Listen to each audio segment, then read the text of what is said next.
अतीत में घटित प्रामाणिक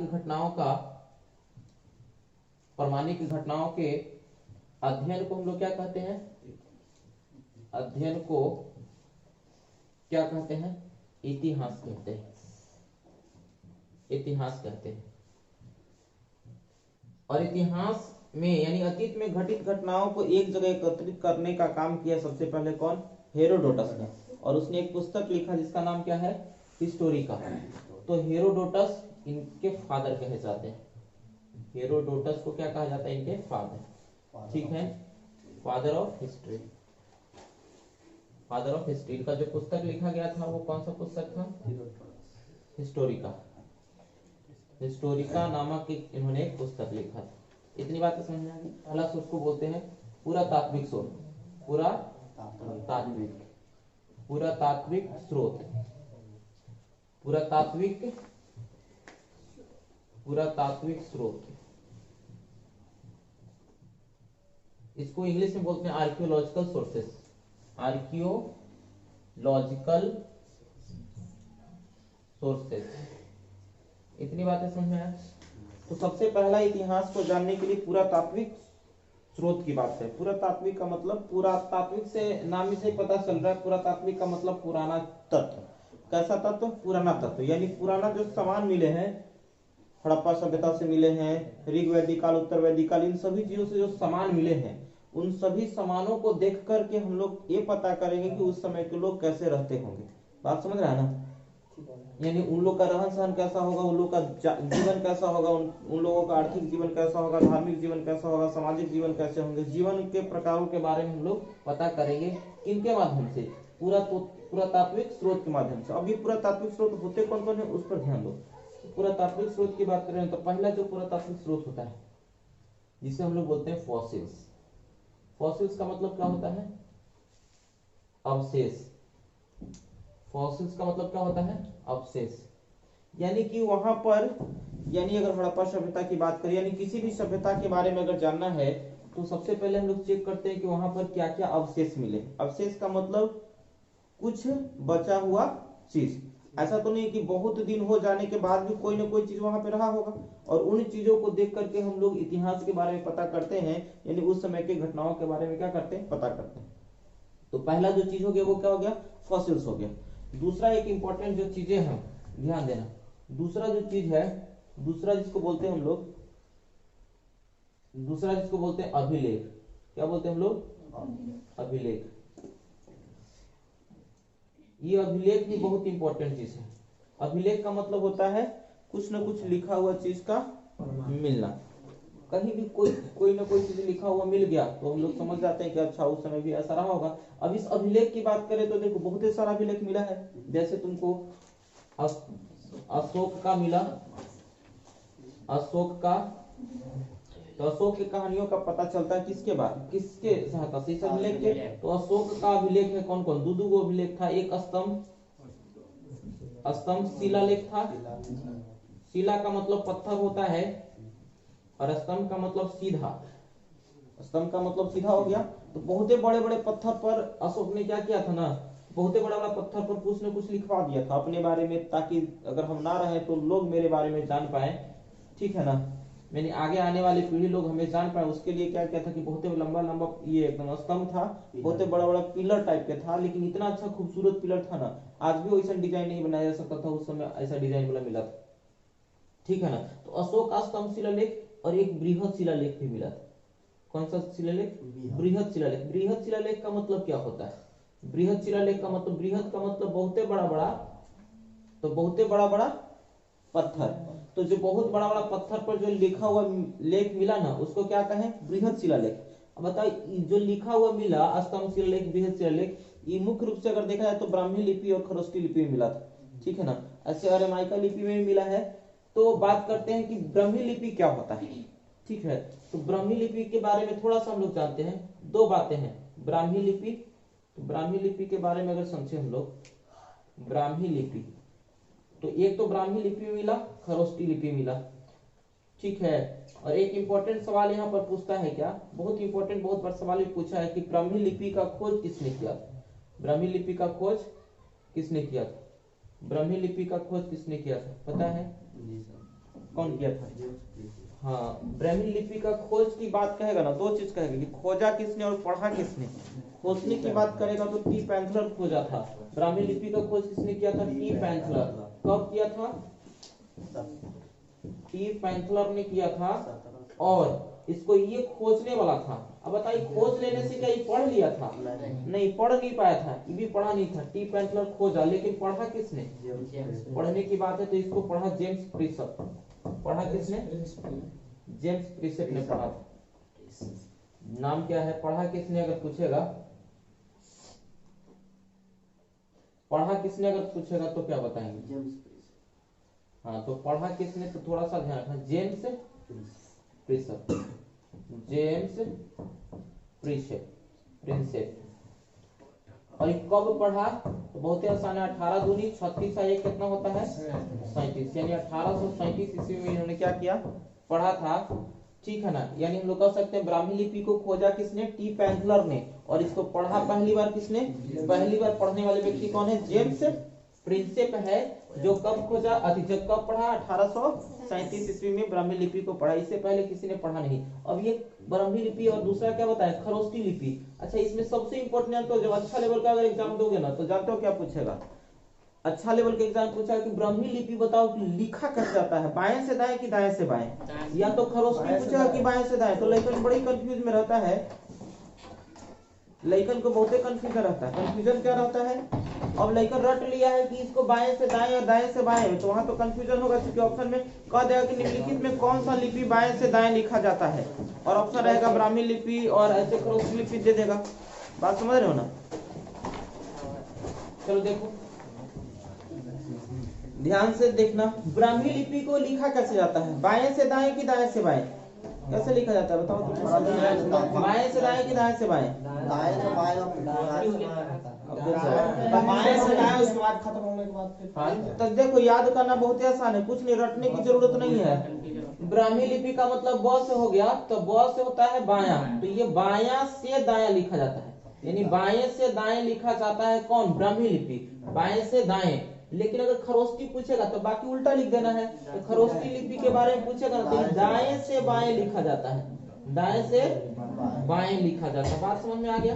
तो दो बातें हो गया कि ब्राह्मी लिपि को खोजा किसने? टी पैंथलर ने। और हमने देखा कि सबसे पहले पढ़ा किसने? तो जेम्स प्रिंसेप ने पढ़ा। और कब पढ़ा? तो 18 दूनी 36 1 37 याद रखना है। 18 दूनी 36 1 37। ठीक है। और ब्राह्मी लिपि को लिखा कैसे जाता है? तो बाएं से दाएं और दाएं से बाएं। इतनी बातें तो समझ में आ गई। अब चलो आगे ध्यान देना, आगे देखते हैं। अब देखो और भी बस ऐसे तो हमने बताया कि अशोक का मिला क्या अभिलेख की बात करें, कुछ लिखा हुआ चीज की बात करें, यानी कि लेखक प्रमाण की बात करें, तो एक तो अभी मिला अभिलेख अशोक का स्तंभ शिलालेख। आगे अगर चलोगे ना, आगे और भी ऐसे मिले हैं। जैसे मान लेते हैं कि ईरान में एक ग्रंथ है जिसका नाम है अवेस्ता। ठीक है, जो ऋग वैदिक ग्रंथ से क्या होता है? एकदम हूबहू मिलता जुलता है। ठीक है, ऋग्वेद में भी हम लोग इंद्र भगवान की कल्पना किया गया है। और वहां पर ईरान की बात करें तो वहां एक अभिलेख मिला है। ठीक है ना? बोगाच कोई अभिलेख बोलते हैं। क्या बोलते हैं उसको? बोगाच कोई अभिलेख। और इस बोगाच कोई अभिलेख में इंद्र भगवान की कल्पना किया गया है। किसका कल्पना किया गया है? तो बोगाच कोई अभिलेख। तो ऐसे बहुत सारे तुमको अभिलेख मिलेंगे और उस अभिलेख से पता चलता है कि उस समय क्या क्या रहा होगा। तो जैसे अब कैसे पता चल गया कि ईरान में जो लोग रहते थे उस समय इंद्र भगवान को मानते थे, वो कैसे पता चला? इस अभिलेख से। अगर ये अभिलेख नहीं हमें मिला होता तो क्या हम लोग को पता चल पाता? नहीं पता चल पाता। इसका मतलब बोगाच कोई अभिलेख से हमें किस चीज की पता चलता है? पता चलता है कि वहां पर भी यानी ईरान में इंद्र भगवान की कल्पना किया गया है। अब अगर आगे थोड़ा सा देखें तो और भी ऐसे बहुत सारे अभिलेख मिले। जानते हो जैसे अभिलेख क्या मिले हैं? एक अभिलेख तुमको मिला है, तुमको बता दे, एक जूनागढ़ अभिलेख मिला है। ये जूनागढ़ अभिलेख। और ये जूनागढ़ अभिलेख जो है ना, ध्यान देना, जूनागढ़ जो अभिलेख जो तुमको दिखाई दे रहा है ना, ये संस्कृत में लिखा हुआ सबसे बड़ा अभिलेख है। और ये किसका लिखा हुआ अभिलेख है? तो रुद्रदामन संस्कृत का। अब सोच लो, रुद्रदामन ये इंडियन नहीं है, विदेशी है, लेकिन फिर भी संस्कृत में देखो कितना रुचि रखते हुए है, इतना संस्कृत में रुचि है कि संस्कृत का सबसे बड़ा अभिलेख लिख रहा है। रुद्रदामन, ये इंडियन नहीं है, विदेशी व्यक्ति है। रुद्रदामन जूनागढ़ अभिलेख, जो कि संस्कृत का सबसे बड़ा अभिलेख है और परीक्षा में बहुत बार पूछ भी देता है कि संस्कृत का सबसे बड़ा अभिलेख कौन है, तो रुद्रदामन का लिखा हुआ जूनागढ़ अभिलेख संस्कृत का सबसे बड़ा अभिलेख है, सबसे बड़ा। खूब बढ़िया से, खाली बस जितना बढ़िया से देखोगे उतना ही अच्छा से समझ में आएगा। सबसे बड़ा अभिलेख की बात करें, सबसे बड़ा अभिलेख जूनागढ़ अभिलेख है संस्कृत का सबसे बड़ा अभिलेख। अच्छा बताइए, इस जूनागढ़ अभिलेख में क्या लिखा गया, किस चीज के बारे में कहा गया है? तो जूनागढ़ अभिलेख में रुद्रदामन ने इस बात का चर्चा किया है, इस बात का चर्चा किया है जूनागढ़ अभिलेख में। क्या चर्चा किया उसको थोड़ा सा समझ लेते हैं। चर्चा किया, रुद्रदामन ने कहा है कि चंद्रगुप्त मौर्य ने एक क्या बनाया था, झील बनाया था जो गुजरात में है, ठीक है ना, और उस झील का नाम क्या है, सुदर्शन। यानी जूनागढ़ अभिलेख से पता चलता, नहीं तो बताओ तो बहुत पहले की बात है, ठीक है ना, और बहुत पहले यानी कि ईसा मसीह के जन्म के पहले की अगर बात है और उस समय अगर कोई झील है उसके बारे में हमको जानकारी मिल रहा है, तो क्या उस समय कोनो देखा होगा? तो उस समय तक तो कोई था ही नहीं कि देखा होगा। लेकिन फिर भी हमें किससे पता चला, ये अगर अभिलेख नहीं मिला होता तो हम लोग को पता नहीं चलता कि चंद्रगुप्त मौर्य क्या बनाया था, झील बनवाया था। तो जूनागढ़ अभिलेख से ये बात पता चलता है, रुद्रदामन ने लिखा है कि चंद्रगुप्त ने, किसने, चंद्रगुप्त मौर्य ने क्या किया था, चंद्रगुप्त मौर्य ने गुजरात में, कहा में, गुजरात में एक क्या बनाया था, एक झील बनवाया था, और उस झील का नाम है, एक झील बनवाया था जिसका नाम क्या है, एक झील बनवाया था जिसका नाम है, अगर थोड़ा सा ध्यान दे तो जिसका नाम क्या है, सुदर्शन झील। कौन सा झील है, सुदर्शन झील, सुदर्शन झील है। बात समझ में आया? तो सुदर्शन झील के बारे में कहां से पता चला, हमें कहां से पता चला सुदर्शन झील के बारे में? जूनागढ़ अभिलेख। बताओ, जूनागढ़ अभिलेख नहीं मिला होता तो क्या सुदर्शन झील के बारे में लोग पता चल पाता? नहीं।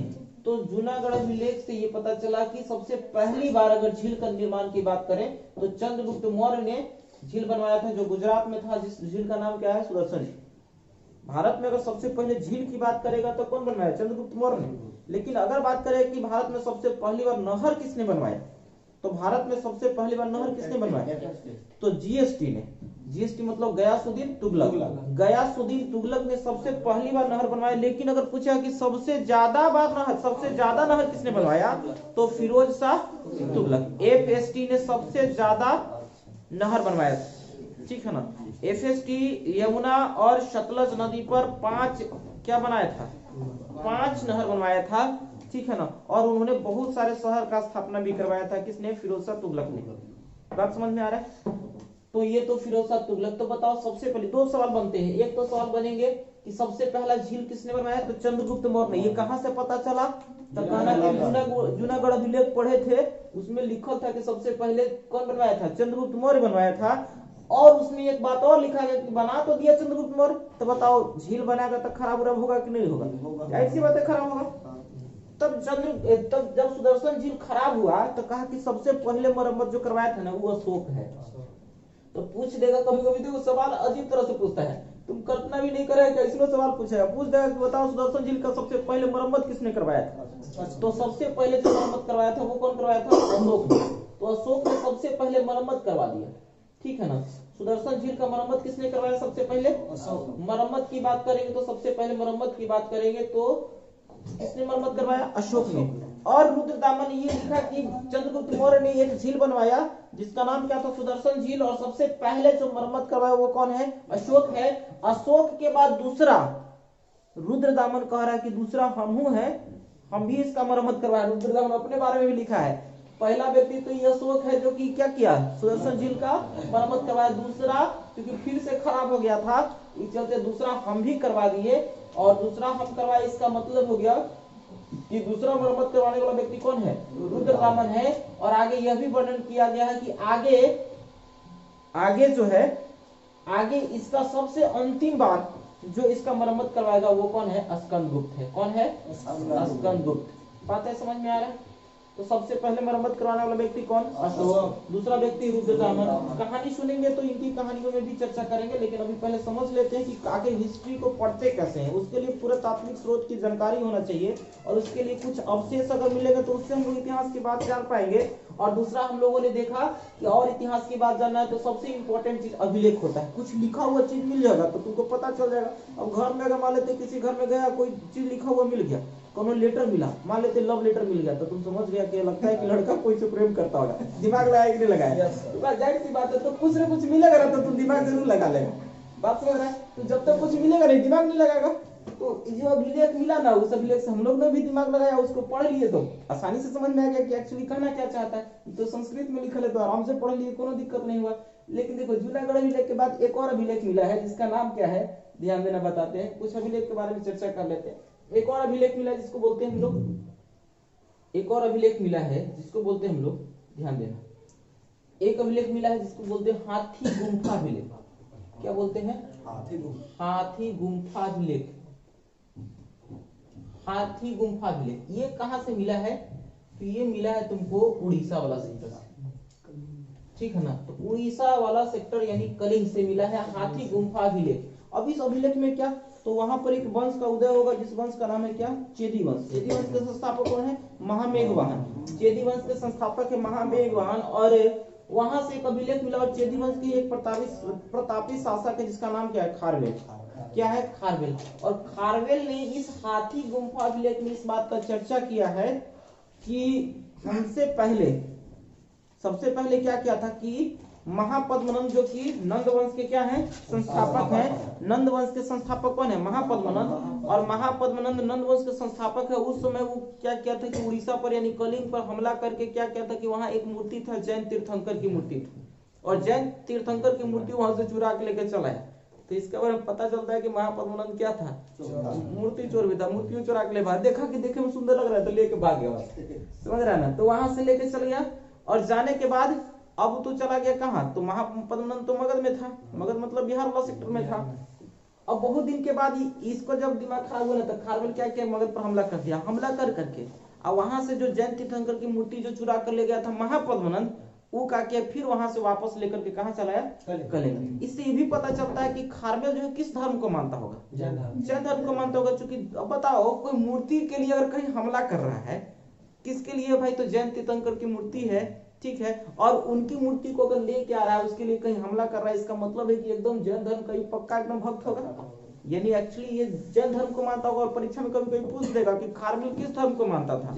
हाँ, तो कहानी सुने रहोगे तो कोनो दिक्कत नहीं होगा, समझ में आ जाएगा। अच्छा, हाथी गुम्फा अभिलेख में इस बात को लिखा गया है कि वो मूर्ति के लिए हमला कर दिया था मगध पे, और वहां से जैन तीर्थंकर की मूर्ति जो कि पहले उड़ीसा यानी कलिंग में ही था, जो महापद्मनंद लेके चल गया था, बाद में फिर इस हमला करके वहां से क्या करता है? लेकर के चला था, ठीक है। ऐसे और भी बहुत सारे अभिलेख मिले और छोटे छोटे दो चार अभिलेख के बारे में चर्चा कर लेते हैं। एक अभिलेख और भी मिला है जिसका नाम है एक मंदसौर अभिलेख। कौन सा अभिलेख है? मंदसौर अभिलेख। मंदसौर अभिलेख में किस बात की चर्चा किया गया है? ध्यान देना। मंदसौर अभिलेख, ये जो मंदसौर अभिलेख है ना, मंदसौर अभिलेख, ये मंदसौर अभिलेख जो तुमको दिखाई दे रहा है, इससे किसकी कहानियों का पता चलता है? इससे कहानियों का पता चलता है मालवा का एक राजा है जिसके बारे में पता चलता है, यशोवर्मन के बारे में। किसके बारे में पता चलता है? यशोवर्मन। कि यशोवर्मन भी एक मालवा में राजा था। बात समझ में आया? नहीं, अगर ये अभिलेख नहीं मिलता तो यशोवर्मन का कोनो चर्चा नहीं होता। बात समझ में? और भी कुछ मिले हैं, और क्या क्या मिले थोड़ा सा बता दे, थोड़ा सा ध्यान दो। तो एक तो मंदसौर अभिलेख मिला जिससे किसके कभी कभी पूछ देगा परीक्षा में कि बताओ यशोवर्मन की जानकारी कहाँ से मिलती है, किस अभिलेख से मिलती है? तो मंदसौर अभिलेख से। और अगर थोड़ा सा ध्यान दे तो मंदसौर अभिलेख के बाद और कुछ अभिलेख मिले, जैसे एक अभिलेख मधुबन अभिलेख मिले। कौन सा अभिलेख मिले हैं? मधुबन अभिलेख। तो मधुबन अभिलेख मिले।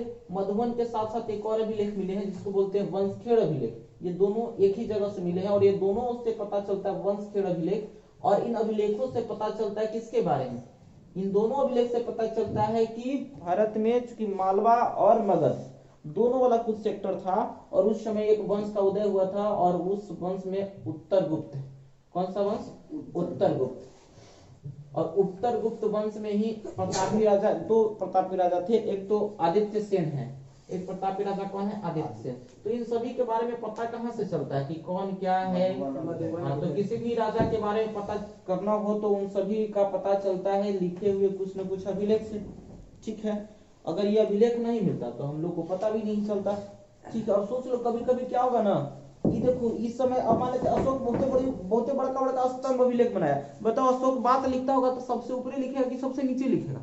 सबसे ऊपरी लिखेगा, ठीक है ना। तो प्रयाग में तो देखो जहां जहां बहुत पहाड़ था, तो जहां पहाड़ था तो बड़का पत्थर, जो भी रोड के किनारे पत्थर है उन सभी पत्थर पर कुछ न कुछ खुदवा दिया, ठीक है। और कहा जाता है कि अशोक ने कलिंग पर क्या किया था? हमला किया था। तो कलिंग पर विजय प्राप्त किया, या कलिंग हमला या कलिंग युद्ध के बारे में चर्चा जो किया गया है, कभी कभी पूछता है कि कौन सा अभिलेख में, केमा अभिलेख में कलिंग के बारे में चर्चा किया है। तो देखो कुछ नहीं करना है, कलिंग देखो लिखो ना तो पता चले। कभी कभी पूछता है कि कौन सा शिलालेख में, कौन से बृहद शिलालेख में कलिंग युद्ध का वर्णन किया गया है। तो कुछ नहीं करना, छोटा सा लिखेगा ना तो अपने याद हो जाएगा। इसे रट्टा मारेगा तो याद नहीं होगा। देखो कैसे याद रख लेंगे, बहुत आसानी से याद रख पाएंगे। तुम देख लो, हमने लिखा कलिंग लिख लेते हैं, ठीक है। एक लिख लिए, आई देखो ये कितना लिखल है? 3 लिखल है। तो 1 का 3 कितना हो गया? 13 नहीं हो गया? इसका मतलब कौन सा अभिलेख में लिखा गया? कौन सा बृहद शिलालेख में लिखल है? 13वें में। यानी कि कलिंग युद्ध का वर्णन कौन सा अभिलेख में? 13वां में। रटने की भी जरूरत नहीं, देखो खुद कहीं ना कहीं से तुमको क्लू मिल जाता है। तो क्लू के माध्यम से याद रखोगे तो रटने की जरूरत नहीं पड़ेगा। पूरा हिस्ट्री भी पढ़ लोगे नाम से तो ज्यादा कुछ रटने की जरूरत नहीं पड़ेगा। बस खाली देखते जाओ, जहां पर थोड़ा सा मुश्किल लगेगा कि नहीं इसके रटना पड़ेगा, तो उसके लिए कुछ न कुछ टेक्निक है, और उस टेक्निक के माध्यम से आराम से याद कर लोगे, रटने की जरूरत नहीं। जैसे कि हमने बता दिया, अब बताइए परमानेंट दिमाग में सेट हो जाएगा। जब भी परीक्षा में आएगा कलिंग युद्ध का वर्णन कौन सा शिलालेख में, तो फट से याद आएगा, अच्छा कलिंग ये वाला ये 13वां में है, याद हो जाएगा, कोई दिक्कत नहीं। तो ये तो हम लोगों ने जाना कि इस अभिलेख के माध्यम से इतिहास के देखो कितने बहुत सारे राजाओं के बारे में पता चल गया। तो एक तो ये सोर्सेस हो गए अभिलेख, ठीक है। दूसरे अगर सोर्सेस की बात करें, पहला हम लोगों ने देखा अवशेष, दूसरा हमने देखा अभिलेख, और तीसरा अगर बात करें तो तीसरा जो सोर्सेस है इतिहास को जानने का, और वो सोर्सेस जिसका नाम है, तीसरा किससे जानेंगे? तो तीसरा जो सोर्सेस है, तीसरा सोर्सेस को हम लोग कहते हैं, ध्यान देना, तीसरा मान लेते हैं कि हम ले लेते हैं स्मारक। क्या ले लेते हैं? स्मारक। स्मारक जिसको मोन्यूमेंट्स बोलते हैं, क्या बोलते हैं? मोन्यूमेंट्स। तो बहुत सारे ऐसे स्मारक भी बनाए गए जिससे हम लोग को पता चलता है। बात समझ में आ रहा है ना? मोन्यूमेंट्स, मोन्यूमेंट्स में बताओ कौन कौन आ जाएंगे। जैसे मान लेते हैं ताजमहल बनाया गया, क्या बनाया गया? ये स्मारक, ताजमहल हो गया, ठीक है ना। बहुत सारे से मान लेते हैं लाल किला बनाया गया, लाल किला बनाया गया। तो ये सब जितने भी चीजें हैं, इन सभी चीजों से किसकी पता चलता है? इतिहास के बारे में पता चलता है कि नहीं? स्मारक है। और भी अगर बात करें तो कुतुब मीनार बनाया गया। बताओ कुतुब मीनार किसने बनवाया? कुतुब मीनार, कुतुब मीनार किसने बनवाया? हाँ कुतुब मीनार, 4 मीनार बनाया था। कुतुब जो तुम बोल रहे हो ना, वो 4 मीनार बनवाया था हैदराबाद। कुतुब मीनार बनवाया था किसने? कुतुबुद्दीन ऐबक। निर्माण इसने प्रारंभ किया, कुतुबुद्दीन ऐबक ने निर्माण प्रारंभ किया। कुतुबुद्दीन ऐबक, कुतुबुद्दीन ऐबक ने क्या किया? इसका निर्माण प्रारंभ किया। लेकिन ये निर्माण प्रारंभ किया था, देखो 1206 में ही राजा बनता है, अब 1210 में बेचारा पारे लग जाता, तो इतना जल्दी तो बनेगा नहीं, बहुत बड़का को बनाया गया था कुतुब मीनार ने। तो देखो 1206 से 1210 में क्या किया? ये तो 10 में तो पारे लग गया बेचारा, ठीक है ना। कुतुबुद्दीन ऐबक मर गया था, ये चौगान खेलते हुए क्या हुआ था? मर गया था, घोड़ा पर से ही गिर गया। कहा जाता है कि घोड़ा ना बदला लेने के फिर में था, क्योंकि घोड़ा जो लाया था किसी को मार के लाया था, और वो भी घोड़ा वफादार होता है, तो सोच रहा था कि कहीं ना मौका मिले कि हम मालिक का बदला ले ले, और खेल रहा था ना एक दिन, तो थोड़ा सा लगाम ढीला हुआ तो बस मौका का फायदा उठाया, गिरा दिया, गिरा के दोनों पैर उसके ऊपर रख देता है और मर जाता है। कौन? कुतुबुद्दीन ऐबक। कुतुबुद्दीन ऐबक के बाद इसी का बेटा है जिसका नाम है आराम शाह। इसका बेटा कौन है? आराम शाह। आराम शाह। तो देखो 2 बातें रहेगा इसमें, देखो जब ये हिस्ट्री पढ़ोगे ना तो 2 बात का ध्यान रखना। कोई भी अगर मान लेते हैं आज भी अगर किसी का बेटा हो, ठीक है, बहुत दुलरुआ होता है, अभी राजा का बेटा है तो ये दुलरुआ रहेगा कि नहीं रहेगा? दुलरुआ रहेगा। इसका सेनापति, सेनापति तो दिन रात युद्ध लड़ रहा है, कभी फलना युद्ध तो फलना युद्ध, ऐसे युद्ध लड़ रहा है, तो बताओ ज्यादा मजबूत कौन होगा, बेटा की सेनापति? सेनापति। जाहिर सी बात है सेनापति। इस चलते अधिकांश जगह देखा कि ऐसा, हालांकि उत्तराधिकारी तभी बनेगा तो उसका बेटा ही बनेगा, लेकिन जब बेटा उत्तराधिकारी बनेगा, सेनापति हमेशा ही फेर में रहता है, कहीं ना मौका मिले कि अगर बेटा का मारोगे खत्म करके अपना गद्दी पर बैठ जाए। बात समझ रहे हो ना? और सेनापति तो मजबूत होता है, पूरे सेना का कंट्रोल इसी के हाथ में, ये तो राजा है। अभी जब मर जाएगा तो ये गद्दी पर ही जरूर बैठेगा आराम से, लेकिन सेनापति ज्यादा मजबूत कौन है? आराम सा है कि ये सेनापति, इसी का सेनापति या इसी का दामाद भी है, क्योंकि अधिकांश सेनापति देखो हिस्ट्री में अधिकांश सेनापति दामाद बन जाएगा। क्यों? अब चूंकि मान लेते हैं कि हमेशा वो राजा के साथ रहता है, राजा के सामने तो बेटी उटिया भी करेगी, तो बेटी आएगी तो बेटी से प्रेम हो जाएगा, तो समझ रहे बात को, बात समझ रहे हैं ना? यही आगे कहानी सुनोगे, सिकंदर की कहानी सुनोगे ना, सिकंदर की कहानी भी सुनोगे तो तुमको इस तरह की कहानी सुनने को मिलेगा, सुनने को। हाँ, कभी कभी ऐसा होता, कभी कभी उल्टा के अगर बारे में जाने तो सिकंदर का सेनापति है कौन? Seleucus Nicator. सिकंदर के सेनापति कौन है? सेल्यूकस निकेटर है। और सेल्यूकस निकेटर की एक बहुत ही सुंदर बेटी थी, ठीक है ना? सबसे नहीं, सबसे सुंदर बेटी जिसका नाम क्या है? नाम क्या बताओ? हेलेना। हेलेना नाम, तो सबसे सुंदर बेटी हेलेना। हेलेना क्या हुआ ना कि अब बताओ, अशोक तो चूंकि बताते 32 साल में तो बेचारा पाले लग गया, बात समझ रहे हैं ना? अब उतने कम उम्र में है और उस समय सेनापति है कौन? सेल्यूकस निकेटर, उसकी एक बेटी है जिसका नाम हेलेना, बहुत ही सुंदर थी। तो कहा जाता है कि हेलेना और अशोक बोल रहे हैं, हेलेना और सिकंदर एक दूसरे से क्या करते थे? प्रेम करने लगे थे। क्यों? अब मिलना जुलना तो रहेगा भाई, तो मिलना जुलना तो ये उल्टा हो गया था। अधिकांश से देखना राजा के बेटी से शादी कौन कर लेगा? सेनापति करता है, लेकिन यहाँ उल्टा हो गया, राजा को ही प्यार हो गया था सेनापति के, यानी किससे? लेकिन यही हो गया कि हाँ, जाहिर है कि शादी ब्याह आगे आगे का प्रोसेस होता है कि सिकंदर बेचारा पार लग गया। सिकंदर पार लगने के बाद फिर पहला व्यक्ति चंद्रगुप्त मौर्य ऐसा मिला जो चंद्रगुप्त मौर्य में इसी हेलेना को, जब हेलेना ने देखा चंद्रगुप्त मौर्य को तो सिकंदर की छवि दिखाई दिया और इस चलते वो जिद करने लगे कि हम जब करेंगे तो शादी इसी से करेंगे। तो सोच लो, बाबूजी के लिए अच्छा बात है कि खराब बात है? अच्छा बात है। पहले कह रही थी कि हम शादी कोई से कभी नहीं करेंगे, क्योंकि सिकंदर वही मर गया तब शादी नहीं करेंगे। अब बताओ, तो बाबूजी के तो भारी टेंशन है, शादी ब्याह करने के लिए तो बहुत टेंशन है। मान लो बेटी घर में कहे कि शादी नहीं करेंगे तो बाबूजी को तभी टेंशन है, बहुत टेंशन है। और एक दिन बेटी कह रही कि ना हम शादी करेंगे, लड़का कौन है? तो चंद्रगुप्त मौर्य। तो क्या दिक्कत है? कोई दिक्कत नहीं। आया था चंद्रगुप्त मौर्य, युद्ध करने के लिए आया था, ठीक है, लड़ाई करने के लिए आया था, क्षेत्र को जीतने के लिए आया था। लेकिन सेल्यूकस निकेटर कह रहा कि टेंशन मत लीजिए, आपको जितना राज्य चाहिए ना वो दे देंगे, लेकिन लड़ाई हाँ दहेज के रूप में दे देंगे, आप मेरी बेटी से शादी कर लीजिए। और बेटी से शादी कर लेता, मतलब तो आगे की कहानी सुनेंगे। सब बहुत ही, देखो इतिहास में जितनी भी कहानी है ना, सब बहुत ही इंटरेस्टिंग कहानी, जितना भी सुनोगे बहुत ही मजा आएगा। और रट्टा मारने की तो कोनो जरूरत नहीं, जितना अच्छा से तुम पढ़ पाओगे, सुन पाओगे, उतने ही अच्छा से तुम समझ पाओगे। इतनी बातें समझ में आ गया? तो ये तो मॉन्यूमेंट्स की बात कर लिए। तो कुतुब मीनार, बताओ कुतुबुद्दीन ऐबक ने प्रारंभ तो जरूर करवा दिया था, प्रारंभ जरूर करवाया था। इसीलिए देखो हमने बताया कि यहाँ पर राजा के बेटा कौन? आराम शाह है। राजा का बेटा कौन? आराम शाह। और उसका सेनापति कौन है? इल्तुतमिश। और दामाद भी है इल्तुतमिश। कौन है? इल्तुतमिश। बताओ अगला राजा कौन बनेगा?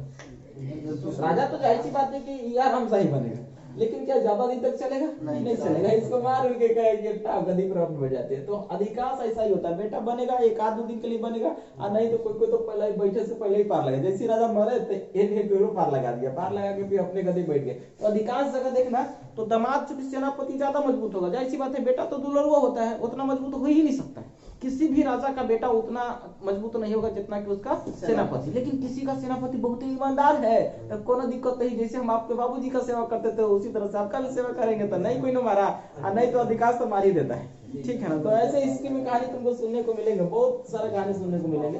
अब चलो आगे, तो स्मारक समझ में आ गया, बहुत सारे ऐसे स्मारक बनाए गए हैं, ठीक है ना? चार मीनार भी बनाया गया, ठीक है।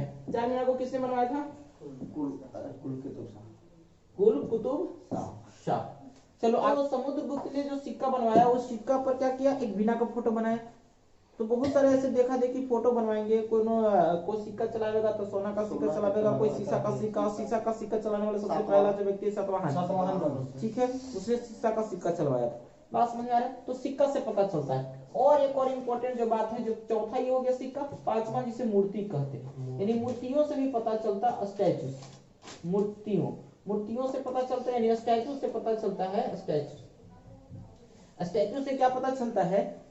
इतिहास की बातें पता चले। जैसे मान लेते हैं कि हड़प्पा सभ्यता में बहुत सारे ऐसे मूर्ति मिला, जैसे तुमको पता चलेगा कि हड़प्पा सभ्यता में पशुपतिनाथ की मूर्ति मिला था, पशुपतिनाथ, ठीक है, पशुपतिनाथ की मूर्ति मिला, नटराज की मूर्ति मिला था, ठीक है। नटराज समझते हो? नटराज का मतलब देखना, औजार वर्कशॉप है, इंस्ट्रूमेंट वर्कशॉप पे रहता है, एकदम ऐसे एकदम मार के एकदम तिरछे हो गया।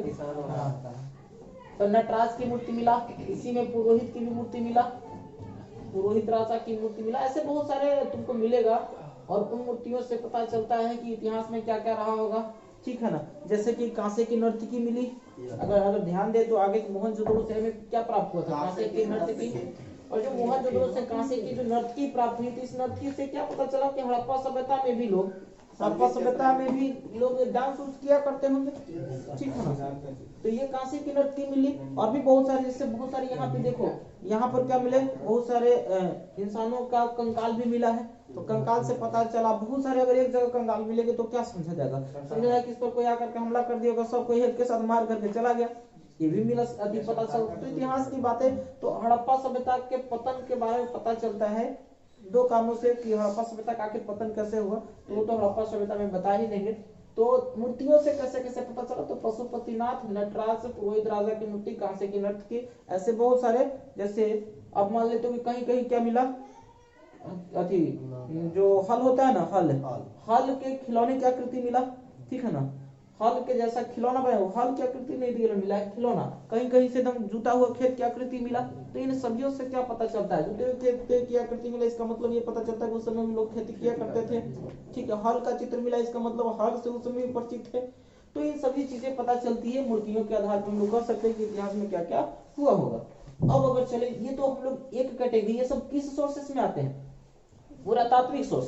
पुरातात्विक स्रोत में हमने 5 चीज को देखा। सबसे पहला हमने क्या देखा, 5 चीज में पहला चीज देखा जिसको हम लोग बोले, पहला चीज में अवशेष बोले, दूसरा अभिलेख बोले, तीसरा हम लोगों ने क्या देखा, तीसरा स्मारक देखा, चौथा कॉइन्स देखा, और पांचवा क्या देखा, मूर्तियां देखा। इन 5 चीजों से हम, ये 5 चीज क्या है, पुरातात्विक स्रोत है। पुरातात्विक का मतलब पुराना चीज है, इसमें कोई नया चीज दिखाई दिया तुमको नहीं। अभिलेख पुराना होता है। अवशेष का मतलब एकदम जो टूटल फूटल जो बच गया ना, उसी को अवशेष कहते हैं। बहुत दिन के बाद कोई घर में एकदम ढहा हुआ है ना, एकदम देखना आज भी बहुत पुराना ऐसा घर मिलेगा एकदम ढहा होकर, एकदम जेकरा में छत तो नहीं है, ढेर लोग उसको कहते हैं कि भूत बंगला है। और में जाओगे तो आज कुछ न कुछ टूटल मिल जाएगा, जो टूटल मिलेगा उसको क्या कहेंगे, अवशेष कहेंगे। अब उन अवशेष के आधार पर तुम क्या कहोगे, वहां गया एगो मिल गया, मान लेते गया तो डीजे बॉक्स मिल गया, तो तुम सुनने लगता है कि सबको डीजे उजे सुनता होता होगा, कुछ हो, मैंने अनुमान लगाया जा सकता है। वहां जो सामान मिलेगा ना, तो वहां के रहने वाले लोगों का रहन सहन तुम पता कर सकते हो। और आज भी इतिहास में, जैसे हड़प्पा में जो हम लोग का रहन सहन के बारे में कहा, हम लोग देखने गए थे, लेकिन बता देते हैं अनुमान के आधार पर। तो अलग अलग इतिहासकार अपने अकॉर्डिंग बता देगा उसके। अब देखो, किसी एक चीज को देख करके तुम कुछ और सोच सकते हो, और उसी का कुछ और निष्कर्ष दूसरा व्यक्ति निकाल सकता है। तो इसीलिए इतिहास में कभी कभी कोई कहे कि ऐसा होता है, कोई कहे कि ऐसा नहीं, ऐसा होता है। तो टेंशन लेने की जरूरत नहीं है, कोनो आपने आंख से तो देखा नहीं है, बस अनुमान लगाकर इसको बताया जाता है, चलते ज्यादा टेंशन लेने की आवश्यकता नहीं है। तो ये तो हम लोग 5 सोर्सेस पढ़ लिए पुरातात्विक सोर्स, जिसमें कोई नया चीज नहीं है, तो सब पुराना सोर्सेस है। और पुरातात्विक सोर्स में एक बात और ध्यान दे, अब बताओ सामान मिला, तो सामान से हमें ये कैसे पता चलेगा कि कितना साल पहले का ये सभ्यता है, तो पता चलता है। हम लोगों ने 2 इंपॉर्टेंट चीज डेवलप की है जिससे उम्र का पता चलता है। एक जो है जिसे हम बोलते हैं कार्बन डेटिंग प्रणाली, क्या बोलते हैं हम लोग, कार्बन डेटिंग प्रणाली, कार्बन डेटिंग प्रणाली, ठीक है ना। और एक हम लोग जानते हैं दूसरा जो प्रणाली है जिससे उम्र पता करते हैं, और उसको बोलते हैं यूरेनियम डेटिंग प्रणाली।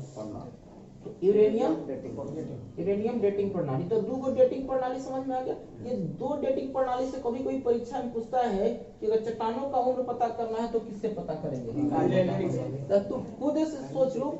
कार्बन जो है ना, कार्बन डेटिंग प्रणाली, इससे 2 तरह के व्यक्ति, ध्यान देना। एक तो होता है सजीव, सजीव समझते हो, सजीव होता है, एक होता है निर्जीव। एक क्या होता है, निर्जीव, एक तुम्हारा निर्जीव होता है, एक होता है तुम्हारा निर्जीव, और दूसरा क्या होता है, तीसरा क्या होता है, मृतजीव। तीसरा क्या होता है, मृतजीव। ये मृतजीव का मतलब क्या होता है, मृतजीव का मतलब होता है कि पहले जान था अब नहीं है। बात समझ में आ गया, इसका मतलब कि न पहले जान था न आज जान है। बात समझ में आया है, सुनो बढ़िया से। सजीव का मतलब वही वर्तमान में इसमें जान है, लेकिन इसका मतलब होता है निर्जीव का मतलब कि न पहले जान था न आज जान है। बात समझना बढ़िया से। और मृत्यु का मतलब कि पहले जान था लेकिन अब नहीं है, अब नहीं है। अब सोच लो, मान लेते तुमसे पूछा जाए कि बताओ ये कैसा पदार्थ है, लकड़ी का बना हुआ है, तो बताओ ये निर्जीव कहेंगे, सजीव कहेंगे, मृतजीव कहेंगे। तो अगर कोनो टेबल लकड़ी का टेबल बना हुआ है तो सजीव कहना ठीक रहेगा कि निर्जीव की मृतजीव। तो निर्जीव कहोगे तो देख लो गड़बड़ क्या हो जाएगा कि लकड़ी अगर है तो कभी न कभी वो पेड़ रहा होगा, और पेड़ रहा होगा तो जाहिर सी बात है कभी ना कभी उसमें जान रहा होगा। तो इसका मतलब पहले जान था, अब जान नहीं है, तो मृत जीव में आ जाएगा। तुम निर्जीव को कह के फिर मत रहना। हाँ, तुमसे पूछा कि बताओ ये जो रॉड है, लोहा रॉड दिखाई दे रहा ना, रॉड पूछेगा बताओ क्या है, कहीं तो जान नहीं था। जो पहाड़ पर्वत जो पहाड़ देख रहा है, पर्वत पठार जो भी देख रहा है, बताओ उसमें कभी कोई जान है? था न, कभी जान था न, कभी है न कभी उसमें हो। हाँ, ये लोग कहता है कि जिंदा पहाड़, जिंदा पहाड़ कहाँ से आ जाएगा? उम्र पता लगाने के लिए दो तरह की हम लोग प्रणाली पढ़े, एक कार्बन डेटिंग प्रणाली और एक यूरेनियम डेटिंग प्रणाली।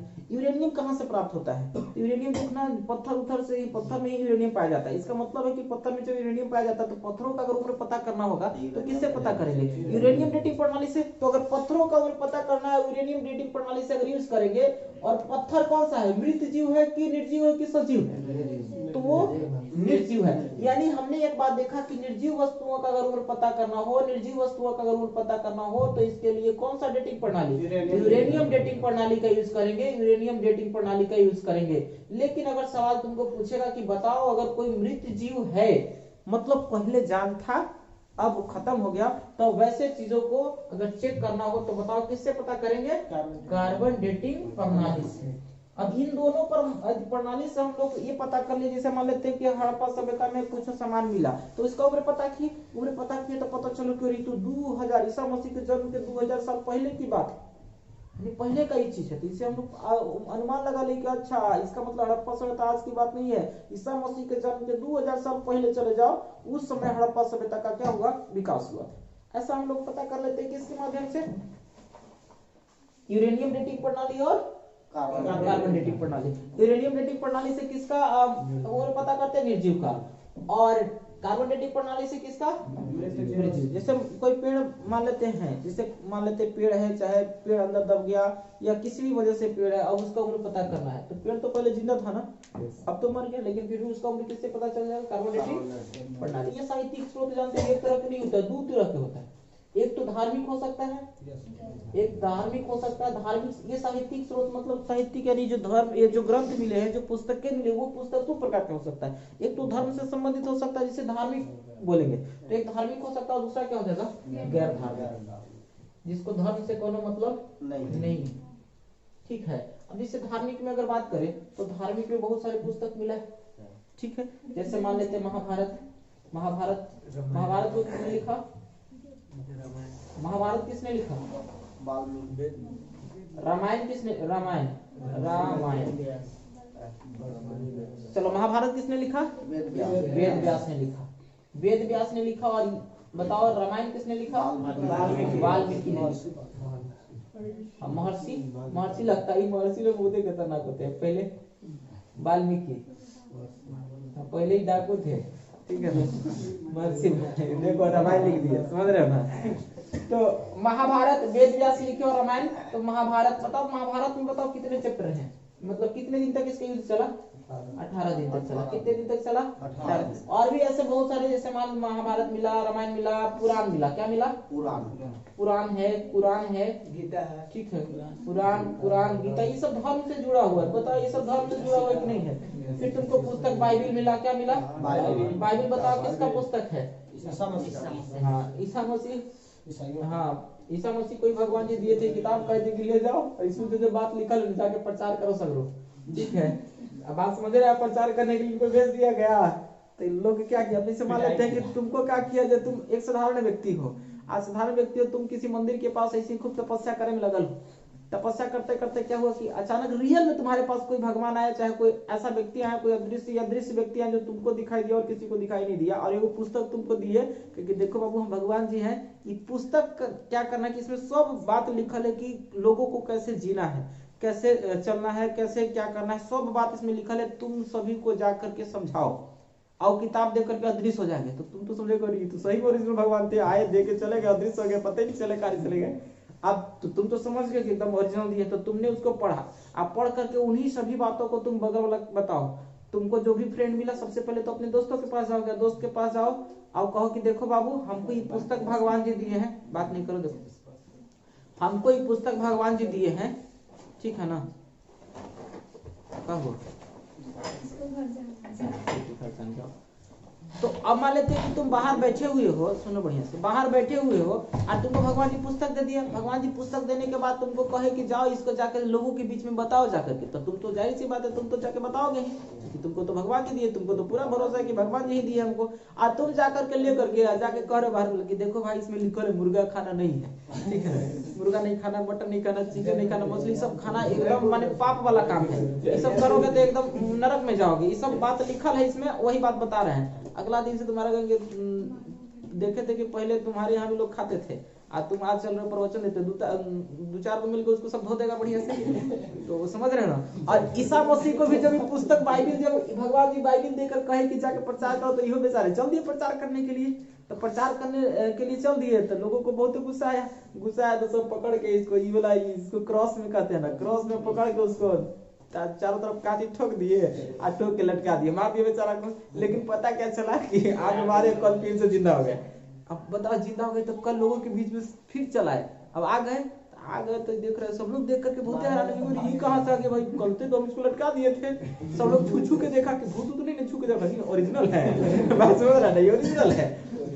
अब बताओ, अब वो अगर वो कहेंगे कोई बात तो मानेगा कि नहीं मानेगा? अब तो सब मानेगा। और उसी तरह से धीरे धीरे ईसाई धर्म का प्रचार हुआ, बात समझ रहे हो ना, ईसाई धर्म का प्रचार हुआ। उसी तरह से अगर इस्लाम धर्म में चले जाओगे ना, इस्लाम धर्म में कहा जाता है, इस्लाम धर्म में कहा जाता है कि हजरत मोहम्मद साहब एक है, ठीक है ना। हजरत मोहम्मद साहब ऐसे ही एगो बैठ के एकदम माने तपस्या कर रहे थे, तपस्या देखो तपस्या कर रहे थे, तपस्या करते करते उनको भी भगवान जी आए हैं, अल्लाह जिनको कहा जाता है, ठीक है ना। अरबी में अल्लाह कहते हैं, ठीक है ना, लेकिन अगर फारसी लोग उसको क्या कहेंगे, उसको क्या कहते हैं, खुदा कहते हैं। अ से अल्लाह, अ से अरबी, यानी अरबी लोग अल्लाह कहेंगे जबकि फारसी लोग उसको क्या कहेंगे, खुदा कहते हैं। बात समझ में आ रहा है? अब जानते हो तो अल्लाह भगवान जी आए और भगवान जी आकर के क्या किए, उनको एक पुस्तक दी कि लो बाबू ये पुस्तक लो और जाके प्रचार करो। तो वही मोहम्मद साहब जिस हीरा गुफा में बैठे हुए थे, कहाँ बैठे हुए थे, हीरा गुफा में बैठे हुए थे, तो बैठे हुए उनको पुस्तक मिला तो वो लेकर के चल दिए प्रचार करने के लिए। वो प्रचार करते करते ना तो मान लेते दो चार को, तो माने बहुत समझाने पर दो चार को मान भी जाए, लेकिन कुछ कुछ लोग हम थेतर होते हैं, वो मानेंगे ही नहीं, वो आपने दो चार को आदमी बुला करके आप ठोक भी देंगे। और वही हुआ हजरत मोहम्मद साहब इसी प्रचार करते करते जानते हो 622 में लोगों ने मतलब इतना ज्यादा मैंने प्रचार करना शुरू कर दिया ना कि लोग एकदम पूरा पड़ गए कि ये एकदम परेशान करके छोड़ ले, ये जब तक रहेगा ना तब तक हम लोग को बढ़िया चैन से जीने नहीं देगा। एक काम करो, इनको पारे लगा देते हैं। और प्लानिंग किया सबकी, अच्छा रुको पार लगा देते हैं। तो इनको पता चल गया कि सब पार लगावे के प्लानिंग कर लेते, 622 में भाग के चल गए मक्का से मदीना, समझ रहे हो, 622 में चल गया। और वही 622 में उन्हीं के नाम पर एक कैलेंडर शुरू होता है जिसको बोलते हैं हिजरी संवत। और हिजरी संवत की शुरुआत कितना होता है, 622। इस तरह के संवत होते हैं। विक्रम संवत के बाद एक और इम्पोर्टेंट जिसको शक संवत कहते हैं। कौन सा संवत? शक संवत। शक संवत किसने प्रारंभ किया? कनिष्क ने। और एक कब की बात है? 78 ईस्वी में ना। हाँ, ये 78 ईस्वी की बात होगा सर, इसके बाद फिर तो ग्रेगोरियन होगा। 78 ईस्वी में एक भी हो गया।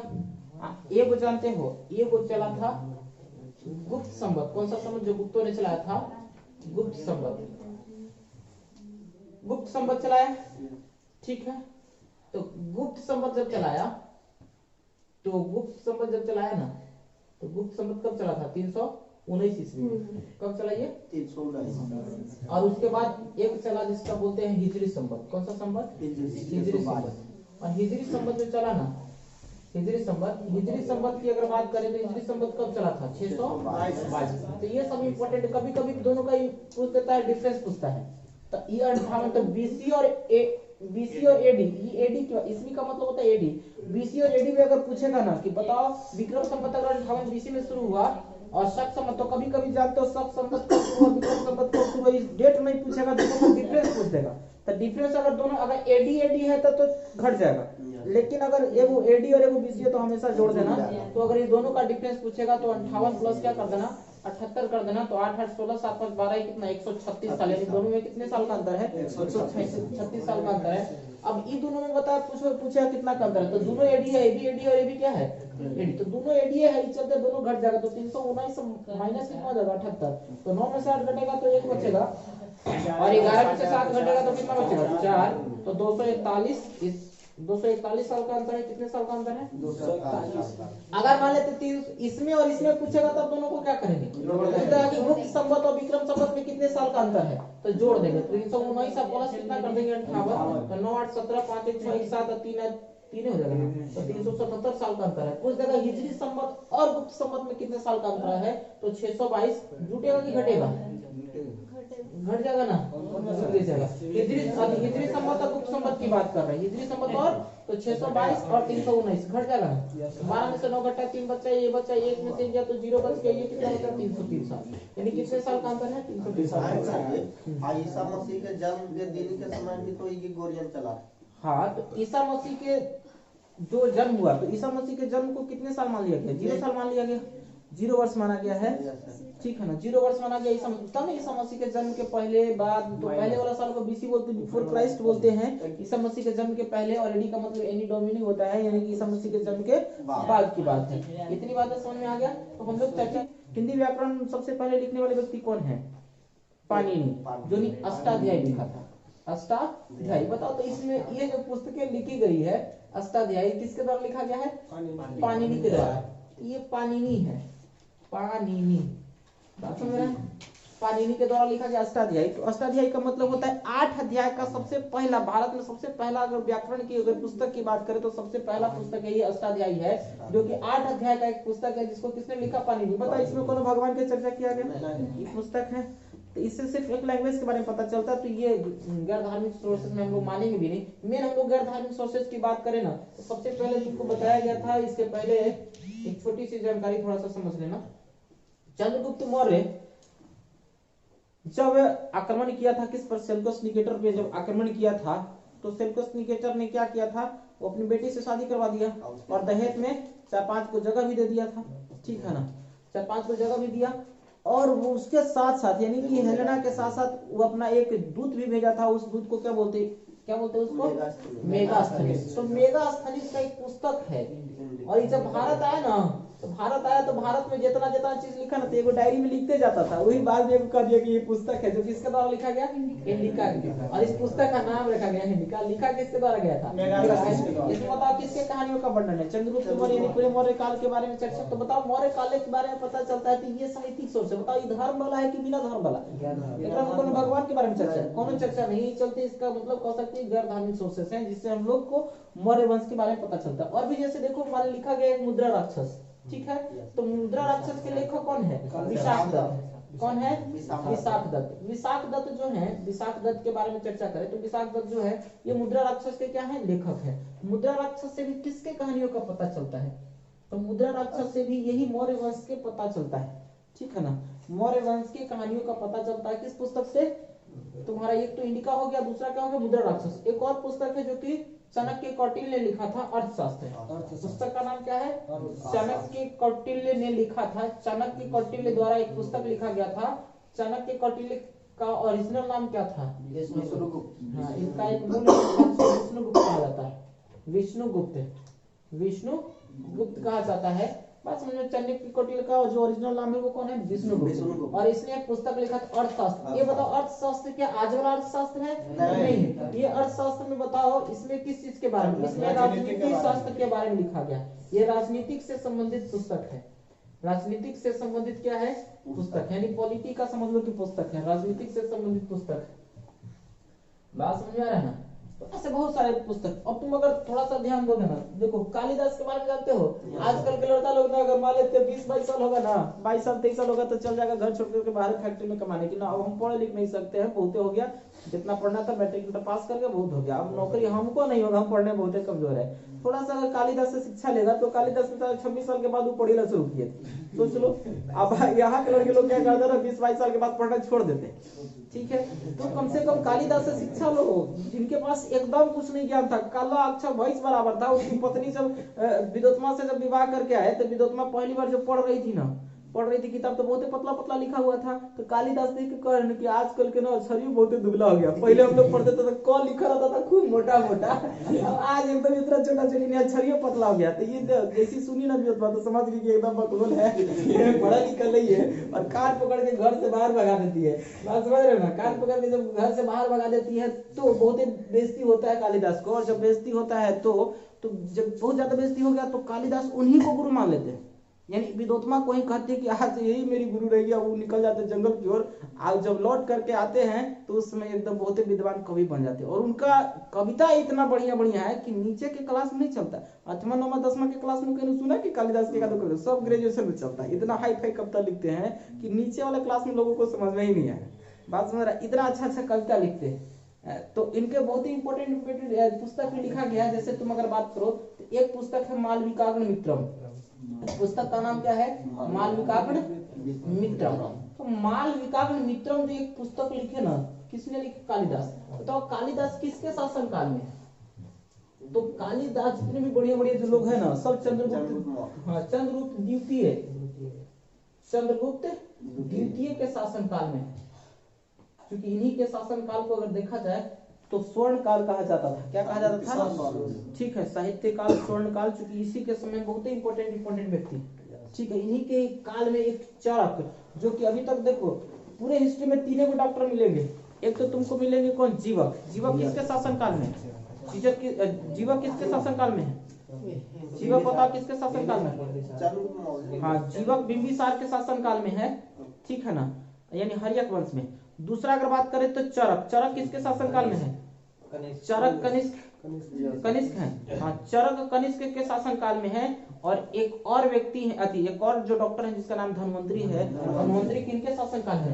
हाँ, तो ये तुम्हारा चंद्रगुप्त द्वितीय के शासन काल में एक फेमस डॉक्टर है धन्वंतरी। यहाँ मित्रम जो पुस्तक जो देख रहा है, तो मालविकाग्नि मित्रम में मालविका और अग्निमित्र के प्रेम प्रसंग के बारे में चर्चा की है कौन? कालिदास। बात समझ रहा है ना। तो देखो आजकल पढ़ने लिखने के लिए कोई उम्र की सीमा नहीं होना चाहिए, कालिदास से शिक्षा लो। और आजकल दूसरा एक और शिक्षा लेना क्या, जैसे आजकल हम लोग एग्जाम देते ना, 2-4 को परीक्षा दिए ना, रिजल्ट नहीं हुआ, 2-4 को परीक्षा दिया रिजल्ट नहीं हुआ, तो हम लोग क्या कहते हैं? हम लोग कहते हैं कि अब छोड़ दो, चलते हैं बाहर कमाने। अब कमाने चल जाते हो, कम से कम उससे देखो किससे शिक्षा लो? मोहम्मद गजनवी का नाम सुना है ना? मोहम्मद गजनवी से शिक्षा लो। मोहम्मद गजनवी जो है ना, मोहम्मद गजनवी 17 बार भारत पर आक्रमण किया, ठीक है। मोहम्मद गौरी से शिक्षा लो। मोहम्मद गौरी पृथ्वीराज चौहान से बार बार हार जाता था, 16 बार लगता ये हारा है, 17वां बार जयचंद की सहायता से। किसकी सहायता से? जयचंद की सहायता से। जयचंद ने हाथ मिला लिया था मोहम्मद गौरी से, और हाथ मिला करके 17वां बार युद्ध लड़ा पृथ्वीराज चौहान से, तो पृथ्वीराज चौहान को क्या किया? हरा दिया। तो कम से कम इन लोगों से शिक्षा लो कि इतना बार ये सब हमला करते हैं। हम लोग हमला मान लेते हैं कि रेलवे को कितना बार, 2 बार 3 बार परीक्षा देंगे, 2-3 बार हमला करेंगे, हार गए तो छोड़ दिया, परीक्षा नहीं दे रहा है। तो बात करना, तो थोड़ा सा हिम्मत रखा करो, और उम्र का कोनो सीमा नहीं होना चाहिए, और कभी भी ज्ञान प्राप्त किया जा सकता है। कालिदास से हम लोग को शिक्षा मिलता है, और कालिदास ने इतने अच्छे अच्छे पुस्तक लिखे, और इसीलिए कालिदास को भारत का क्या कहा जाता है? शेक्सपियर कहा जाता है।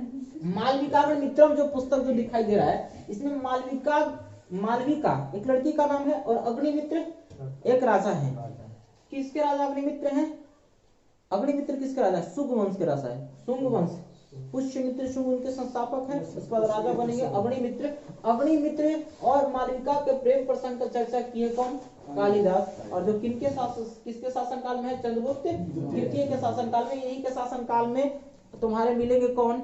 चरक भी मिलेंगे। और चरक ने एक पुस्तक लिखा था जिसके बाद चरक संहिता। क्या लिखा था? चरक संहिता एक पुस्तक लिखा था। और चरक संहिता किसका लिखा हुआ है?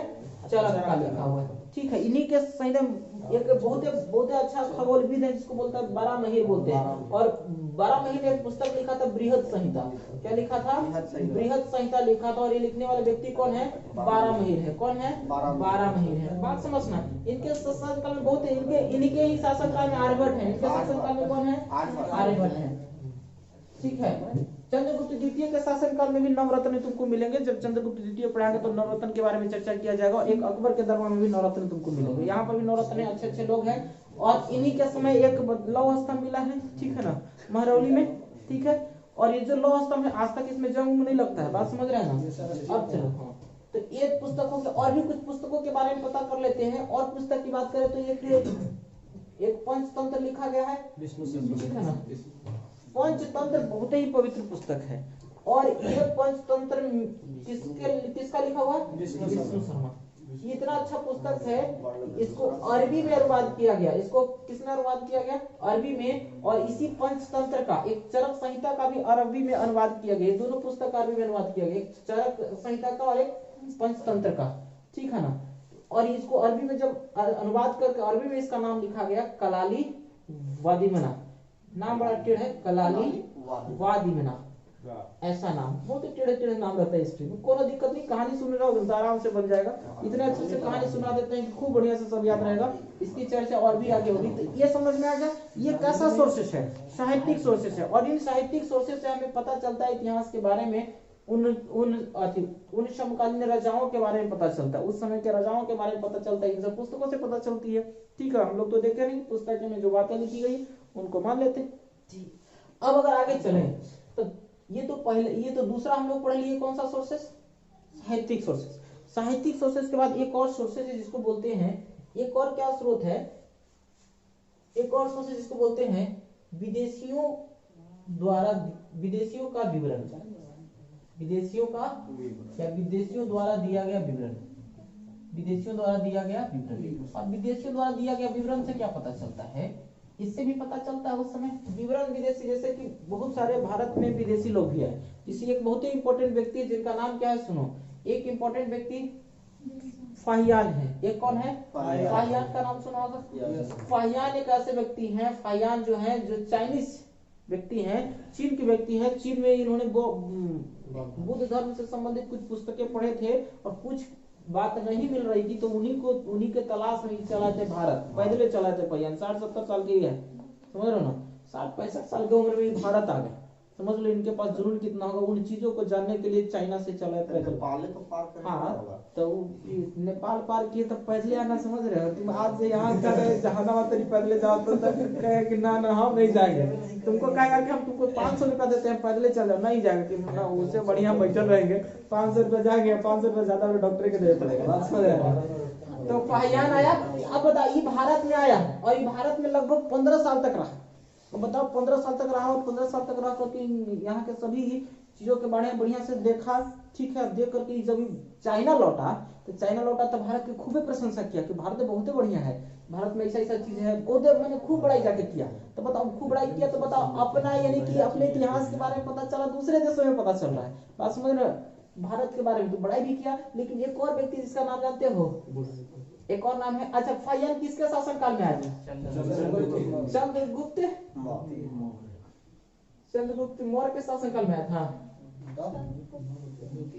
एक मिनट, चंद्रगुप्त द्वितीय के शासन काल में आया था। किसके शासन काल में आया था? चंद्रगुप्त द्वितीय के शासन काल में आया था। कौन? फाहियान। बात समझ रहे हैं ना। चंद्रगुप्त द्वितीय के शासन काल में, तो सोच लो चंद्रगुप्त द्वितीय के शासन काल में बहुत काम हुआ है। दूसरा एक व्यक्ति है जिसका नाम है वेनसोंग बताओ, नाम से पता चल रहा है। वेन मतलब जब, सॉन्ग मतलब गाना गाए। जब गाना गाएंगे तो क्या होगा? हर्ष का मतलब खुशी। खुशी बढ़ जाएगा कि घट जाएगा? बढ़ जाएगा ना खुशी। हाँ, तो इसी को हर्षवर्धन। तो वेनसोंग किसके समय आया था? हर्षवर्धन के समय आया था। हर्षवर्धन के समय जब वेनसोंग भारत आया, जानते हो, तो एक हर्षवर्धन ने एक महासभा का आयोजन किया। किसका? महासभा का आयोजन किया। तो महासभा का आयोजन किया ना, तो महासभा में जिसको कहा जाता है, जैसे बौद्ध संगीति जो हुआ था, एक्चुअली में बौद्ध संगीति कितना हुआ था? 4 बौद्ध संगीति हुआ था। लेकिन कभी कभी कहा जाता है कि 5वां भी बौद्ध संगीति हुआ था। तो यही महासभा जो रखा था ना कनिष्क, ठीक है, कनिष्क के दरबार में ही आया था। सॉरी, हर्षवर्धन। हाँ, कनिष्क बोल रहे, हर्षवर्धन के समय में आया था, ठीक है। कनिष्क के समय तो 4था बौद्ध संगीति हुआ था। और हर्षवर्धन के समय जब वेनसोंग आया ना और एक महासभा का आयोजन किया। कौन? हर्षवर्धन। जब हर्षवर्धन महासभा का आयोजन किया तो इस महासभा में बहुत सभी लोगों को बुलाया। सिर्फ अगर मान लेते अगर बौद्ध संगीत होता तो केवल बौद्ध को बुलाता, लेकिन ये केवल बौद्ध को नहीं बुलाया, जितने भी धर्म के लोग थे, ब्राह्मण वगैरह सबको बुलाया। और सबको बुला करके अब सब लोग एकदम बड़के विद्वान ब्राह्मण आ रहे हैं अब बहुत विद्वान विद्वान ब्राह्मण आ रहे हैं, अब सब सोच रहा बहुत, अगर अपने आप को विद्वान समझ रहे हैं तो सोच रहा होगा, अपने आप में सोच रहा होगा कि हम ही को अध्यक्षता मिलेगी, सब सोच रहा है कि अध्यक्षता हमको मिलेगा, वो सोच रहा है कि हमको मिलेगा। जो बहुत बुजुर्ग बुजुर्ग है तो वो तो सोचेंगे नहीं कि हमको मिल सकता है। लेकिन इसी दौरान क्या हुआ ना कि हर्षवर्धन जी अनाउंस करते कुछ ही ना कि आज इस महासभा की अध्यक्षता, आज इस महासभा की अध्यक्षता वेलसॉन्ग करेंगे, ये करेंगे, ये ज्यादा उम्र नहीं है इनका, 250 सब यही है बेचारे। अब ये सब लोग को सुन के एकदम बड़ा शौक लगा, कहा कि देखिए तो इतना बड़ा विद्वान लोग बैठे हुए हैं, ये विदेशी को कह रहे हैं कि अध्यक्षता ये करेंगे। तो विद्वान लोग हल्ला भी करने लगे, कुछ ब्राह्मण लोग तो हल्ला करने लगे, और कुछ ओकरा में ज्यादा जो बिगड़ल थे ना, कुछ रोड़ा उठा के फेंकने भी लगे, और उसमें एक आध रोड़ा हर्षवर्धन को भी लगा। तो गुस्सा उसा आ गया, तो फिर उनके सैनिक उनिक से बहुते मैंने अति करके फिर किसी भी तरह से सभी को कंट्रोल किया गया, कंट्रोल करके तब उस महासभा का आयोजन किया गया। और उसी महासभा के आयोजन के दौरान फिर कुंभ मेला लगता है। कौन सा मेला? दो तरह का मेला लगता है, एगो कुंभ मेला और एक क्या लगता है? महाकुंभ मेला। दो तरह के मेलाएं लगते हैं, कुंभ मेला और महाकुंभ। कुंभ मेला और महाकुंभ। कुंभ मेला बताओ कितने साल पे लगता है? कुंभ मेला और महाकुंभ। महाकुंभ मेला कितने दिन पे लगता है? महाकुंभ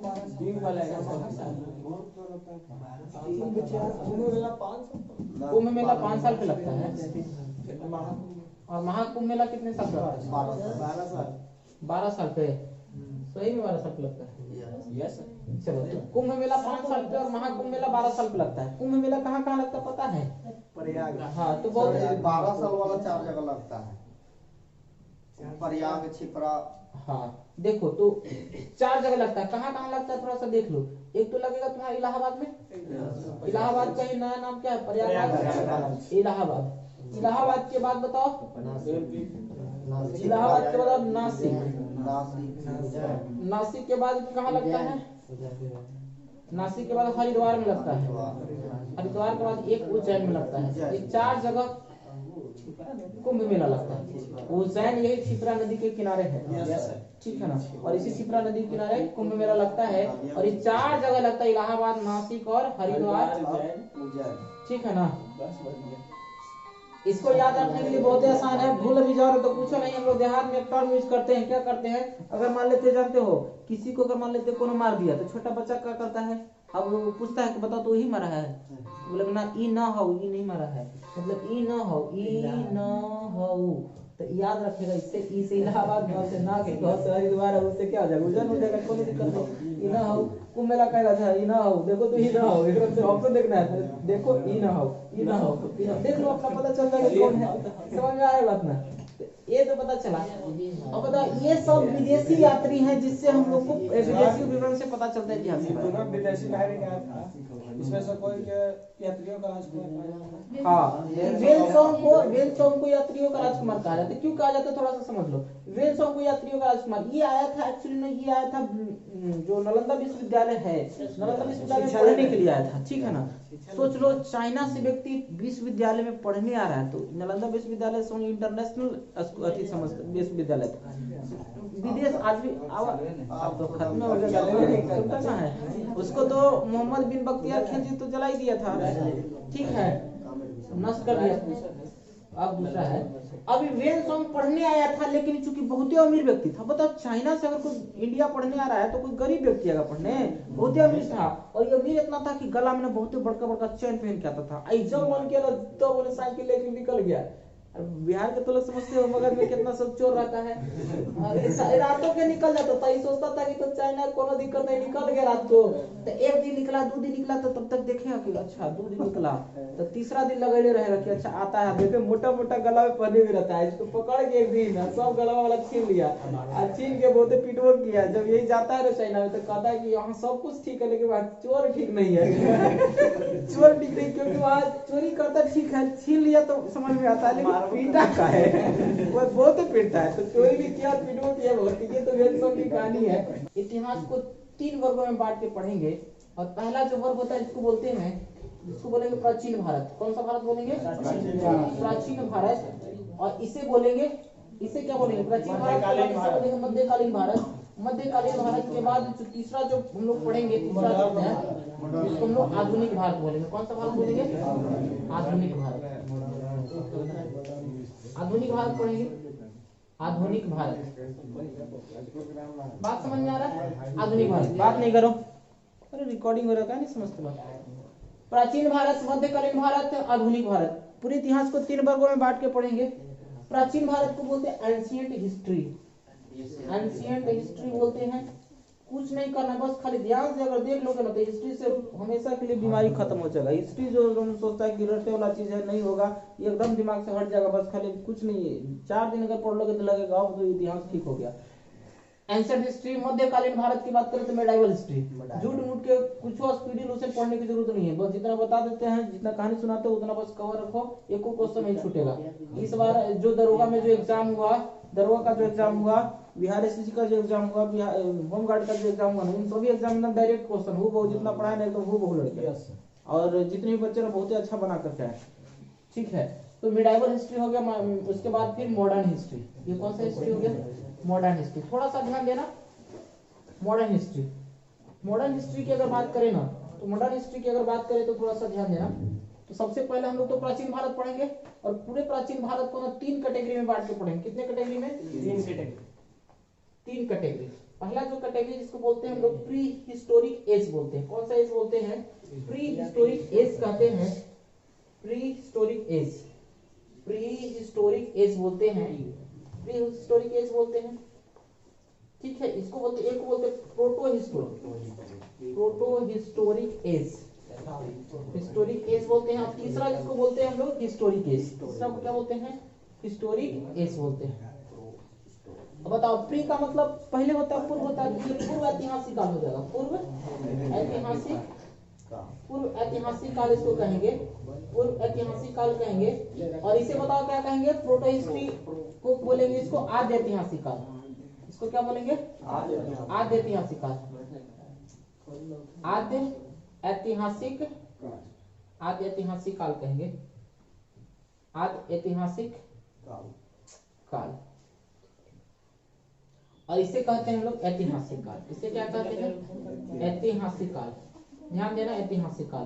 पूर्व ऐतिहासिक काल की अगर थोड़ा सा ध्यान देना, पूर्व ऐतिहासिक काल की बात करें ना, बात नहीं करो, पूर्व ऐतिहासिक काल को एक और नाम से जानते हैं, इसको बोलते हैं प्राग ऐतिहासिक काल। क्या बोलते हैं? इसी को हम लोग बोलते हैं, प्री हिस्ट्री को बोलते हैं प्राग ऐतिहासिक काल, प्राग ऐतिहासिक काल। तो इसको क्या कहते हैं? प्राग ऐतिहासिक, प्राग ऐतिहासिक, प्रागैतिहासिक काल बोलते हैं। ठीक है, और इस प्रागैतिहासिक काल, अब बताओ, प्रागैतिहासिक काल हो गया, तुम्हारा आद्य ऐतिहासिक काल हो गया, और ऐतिहासिक काल, 3 तरह के काल पढ़ लिए हम लोग। बात समझ में आ रहा है? 3 तरह के इतिहास। अब बढ़िया, देखो इसको जितना अच्छा समझो, अभी तक तो हमने सोर्सेस के बारे में पढ़ाई किया, अब इसको अच्छा समझना, जितना अच्छा से समझ पाएगा उतना अच्छा आसान हिस्ट्री लगेगा। कुछ नहीं, थोड़ा सा देखो। अब देखो, बताओ किस काल को हम लोग प्राग ऐतिहासिक काल कहेंगे, और किस काल को आद्य ऐतिहासिक काल कहेंगे, और किस काल को ऐतिहासिक काल कहेंगे। वो छोटा सा दिमाग में बात रखना, ज्यादा दिमाग लगाने की जरूरत नहीं है। ज्यादा वो देखते हैं कि बहुत सब उल्टा पल्टा दिमाग लगाते रहते हैं, कुछ नहीं करना है। प्रागैतिहासिक काल उस काल को बोलते हैं, ध्यान देना, प्रागैतिहासिक काल उस काल को बोलते हैं ना जिस काल में न कुछ लिखा हुआ मिला। जब लिखा ही नहीं मिला तो पढ़ने का कोई टेंशन ही नहीं, लिखल मिलता तो उसमें दिमाग में लगाते कि कौन चीज लिखा हुआ है, तो इसमें ना कुछ लिखा हुआ मिला। क्या लिखा हुआ कुछ मिला? नहीं मिला। क्या हम लोग पढ़ पाए? बताओ, लिखले नहीं था तो पढ़ने की कोई समस्या ही नहीं आती है। यानी वैसे काल को कहते हैं प्रागैतिहासिक काल जिस काल में कोई भी लिखित विवरण नहीं मिला है। और जब जिस काल में कोई लिखित विवरण नहीं मिलेगा वैसे काल को क्या कहेंगे? प्रागैतिहासिक काल कहेंगे। अब बताओ, आद्य ऐतिहासिक काल में लिखा हुआ मिला कि नहीं मिला? लिखा मिला, लिखा तो मिला, लिखा मिला, बट लिखा हुआ मिला, बट क्या पढ़ पाए हम लोग? पढ़ नहीं पाए। एकदम इसलिए उल्टा पलटा एकदम अगला बगला की तरह लिखा हुआ है ना। जो पढ़ाएंगे हड़प्पा सभ्यता पढ़ाएंगे तो इसमें दिखाएंगे, ब्राह्मी लिपि को भी दिखाएंगे कैसे लिखा गया था। और आगे जब मौर्य काल पढ़ाएंगे ना तो हड़प्पा में तो अगर कुछ लिखना नहीं था तो उसमें दिखाने की बातें नहीं है। जब मौर्य काल पढ़ाएंगे तो मौर्य काल में जब अशोक के समय जो ब्राह्मी लिपि में लिखा गया था ना तो सब में फोटो में दिखाएंगे कि यही अशोक है, ब्राह्मी लिपि है। तो डिजिटल बोर्ड का ये फायदा है और अच्छा से समझ में आएगा। तो लिखा, आज तो खैर इसकी जरूरत नहीं है, कल अगले क्लास में यानी कल से जब पढ़ेंगे तो जरूरत पड़ेगा। तो आद्य ऐतिहासिक काल किसको कहते हैं? आद्य का मतलब आधा आधा, आधा लिखा हुआ मिला लेकिन पढ़े नहीं पाए। तो लिखा हुआ मिला बट पढ़ नहीं पाए, तो वैसे काल को क्या बोलेंगे? आद्य ऐतिहासिक काल। ठीक है ना, आद्य ऐतिहासिक काल लिखा हुआ मिला, ठीक है ना, लेकिन पढ़ हम लोग नहीं पाए थे। हड़प्पा सभ्यता में कुछ लिखा हुआ मिला, लेकिन क्या हम लोग पढ़ पाए? नहीं पढ़ पाए, क्योंकि पता ही नहीं चला कि लिखा हुआ जो उल्टा पलटा एकदम ऐसे अल्फा बीटा गामा करके कुछ तो अल्फा बीटा गामा तो पढ़ ही लेते, लेकिन इसलिए लिखा था कि कुछ नहीं पढ़े। बात समझ रहे हैं ना? तीसरा बताओ, तीसरा काल को, तीसरा यानी कि हिस्टोरिक एज यानी ऐतिहासिक काल किसे कहते हैं? तो बहुत ही आसानी से ऐतिहासिक काल को याद रख सकते, कुछ नहीं, इसमें लिखा हुआ मिला कि नहीं मिला? तू बढ़िया से याद रखना, बस उसमें दोनों गायब, इसमें एक है, इसमें एक गायब। इसमें लिखा हुआ मिला तो हम लोग पढ़ भी पाए, तो ये जो यानी कि जिस काल में लिखित विवरण के साथ साथ हम लोग उस विवरण को पढ़ भी पाए, तो वैसे काल को ऐतिहासिक काल।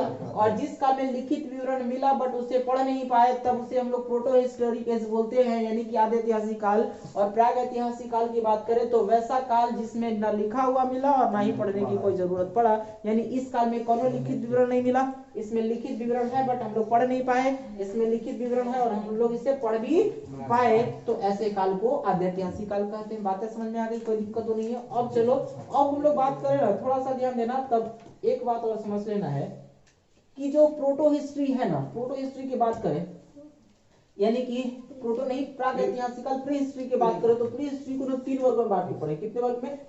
3 वर्ग में बांट के पढ़ेंगे प्री हिस्ट्री। ध्यान से देखना, प्री हिस्ट्री को 3 वर्गों में बांट के पढ़ेंगे। वो कौन कौन से वर्ग होंगे, थोड़ा सा ध्यान देने वाली बात है। तो प्री हिस्ट्री का जो पहला जो वर्ग होगा, पहला वर्ग को क्या कहते हैं? इसे ध्यान देना, इसे 3 वर्ग में बांट के पढ़ेंगे। एक्चुअली 3 वर्ग में नहीं, 2 ही वर्ग में पहले बांटते हैं। पहले कितने वर्ग बांटेंगे? 2 वर्ग में। एक को बोलते हैं हम लोग जानते हो स्टोन एज, एक को क्या बोलते हैं? स्टोन एज, मतलब स्टोन एज। और एक स्टोन एज हो गया, इसी को हम लोग बोलते हैं पाषाण काल। इसी में क्या बोलते हैं? पाषाण काल। ठीक है, तो पहला जो हो गया पाषाण स्टोन एज, दूसरा हो जाता है कॉपर एज, दूसरा कॉपर एज। तो कॉपर एज को हम लोग ताम्र काल कहते हैं, या इसी ताम्र काल को बताओ। अब जहां बात आती है कि पहले था स्टोन एज, यानी पहले पत्थर काल ही था, यानी उस समय केवल पत्थर था, तो पत्थर के बाद जब कॉपर का खोज हुआ होगा तब कॉपर एज आया होगा। तो बताओ, क्या कॉपर आने से पत्थर सब फेंक दिए होंगे? पत्थर तो होगा ही ना। तो ये अगर देखो कहीं कहीं ताम्र काल भी लिख सकता है, और इसी को अगर ऐसा भी लिखा जाए तो कोनो दिक्कत नहीं होना चाहिए। अगर इसी को लिखा जाए ताम्र काल को ही अगर मान लेते हैं, क्योंकि तांबा और पत्थर तो दोनों है इसमें, तो इसी को कहीं कहीं पे ताम्र पाषाण काल लिखेगा। क्या लिखेगा? ताम्र पाषाण काल। तो टेंशन लेने वाली कोनो जरूरत नहीं है, बस थोड़ा थोड़ा दिमाग लगाते चलो, काम हो जाएगा। तो इसे क्या कहते हैं? ताम्र पाषाण कहते हैं, ताम्र पाषाण काल। अब बात आती है कि स्टोन एज को कितने वर्गों में बांटा गया? तो स्टोन एज को 3 वर्ग में बांटा गया। पहला जो वर्ग है ना, जिसको बोलते जानते हो, इसको बोलते हैं हम लोग पैलियोलिथिक एज। पैलियोलिथिक एज,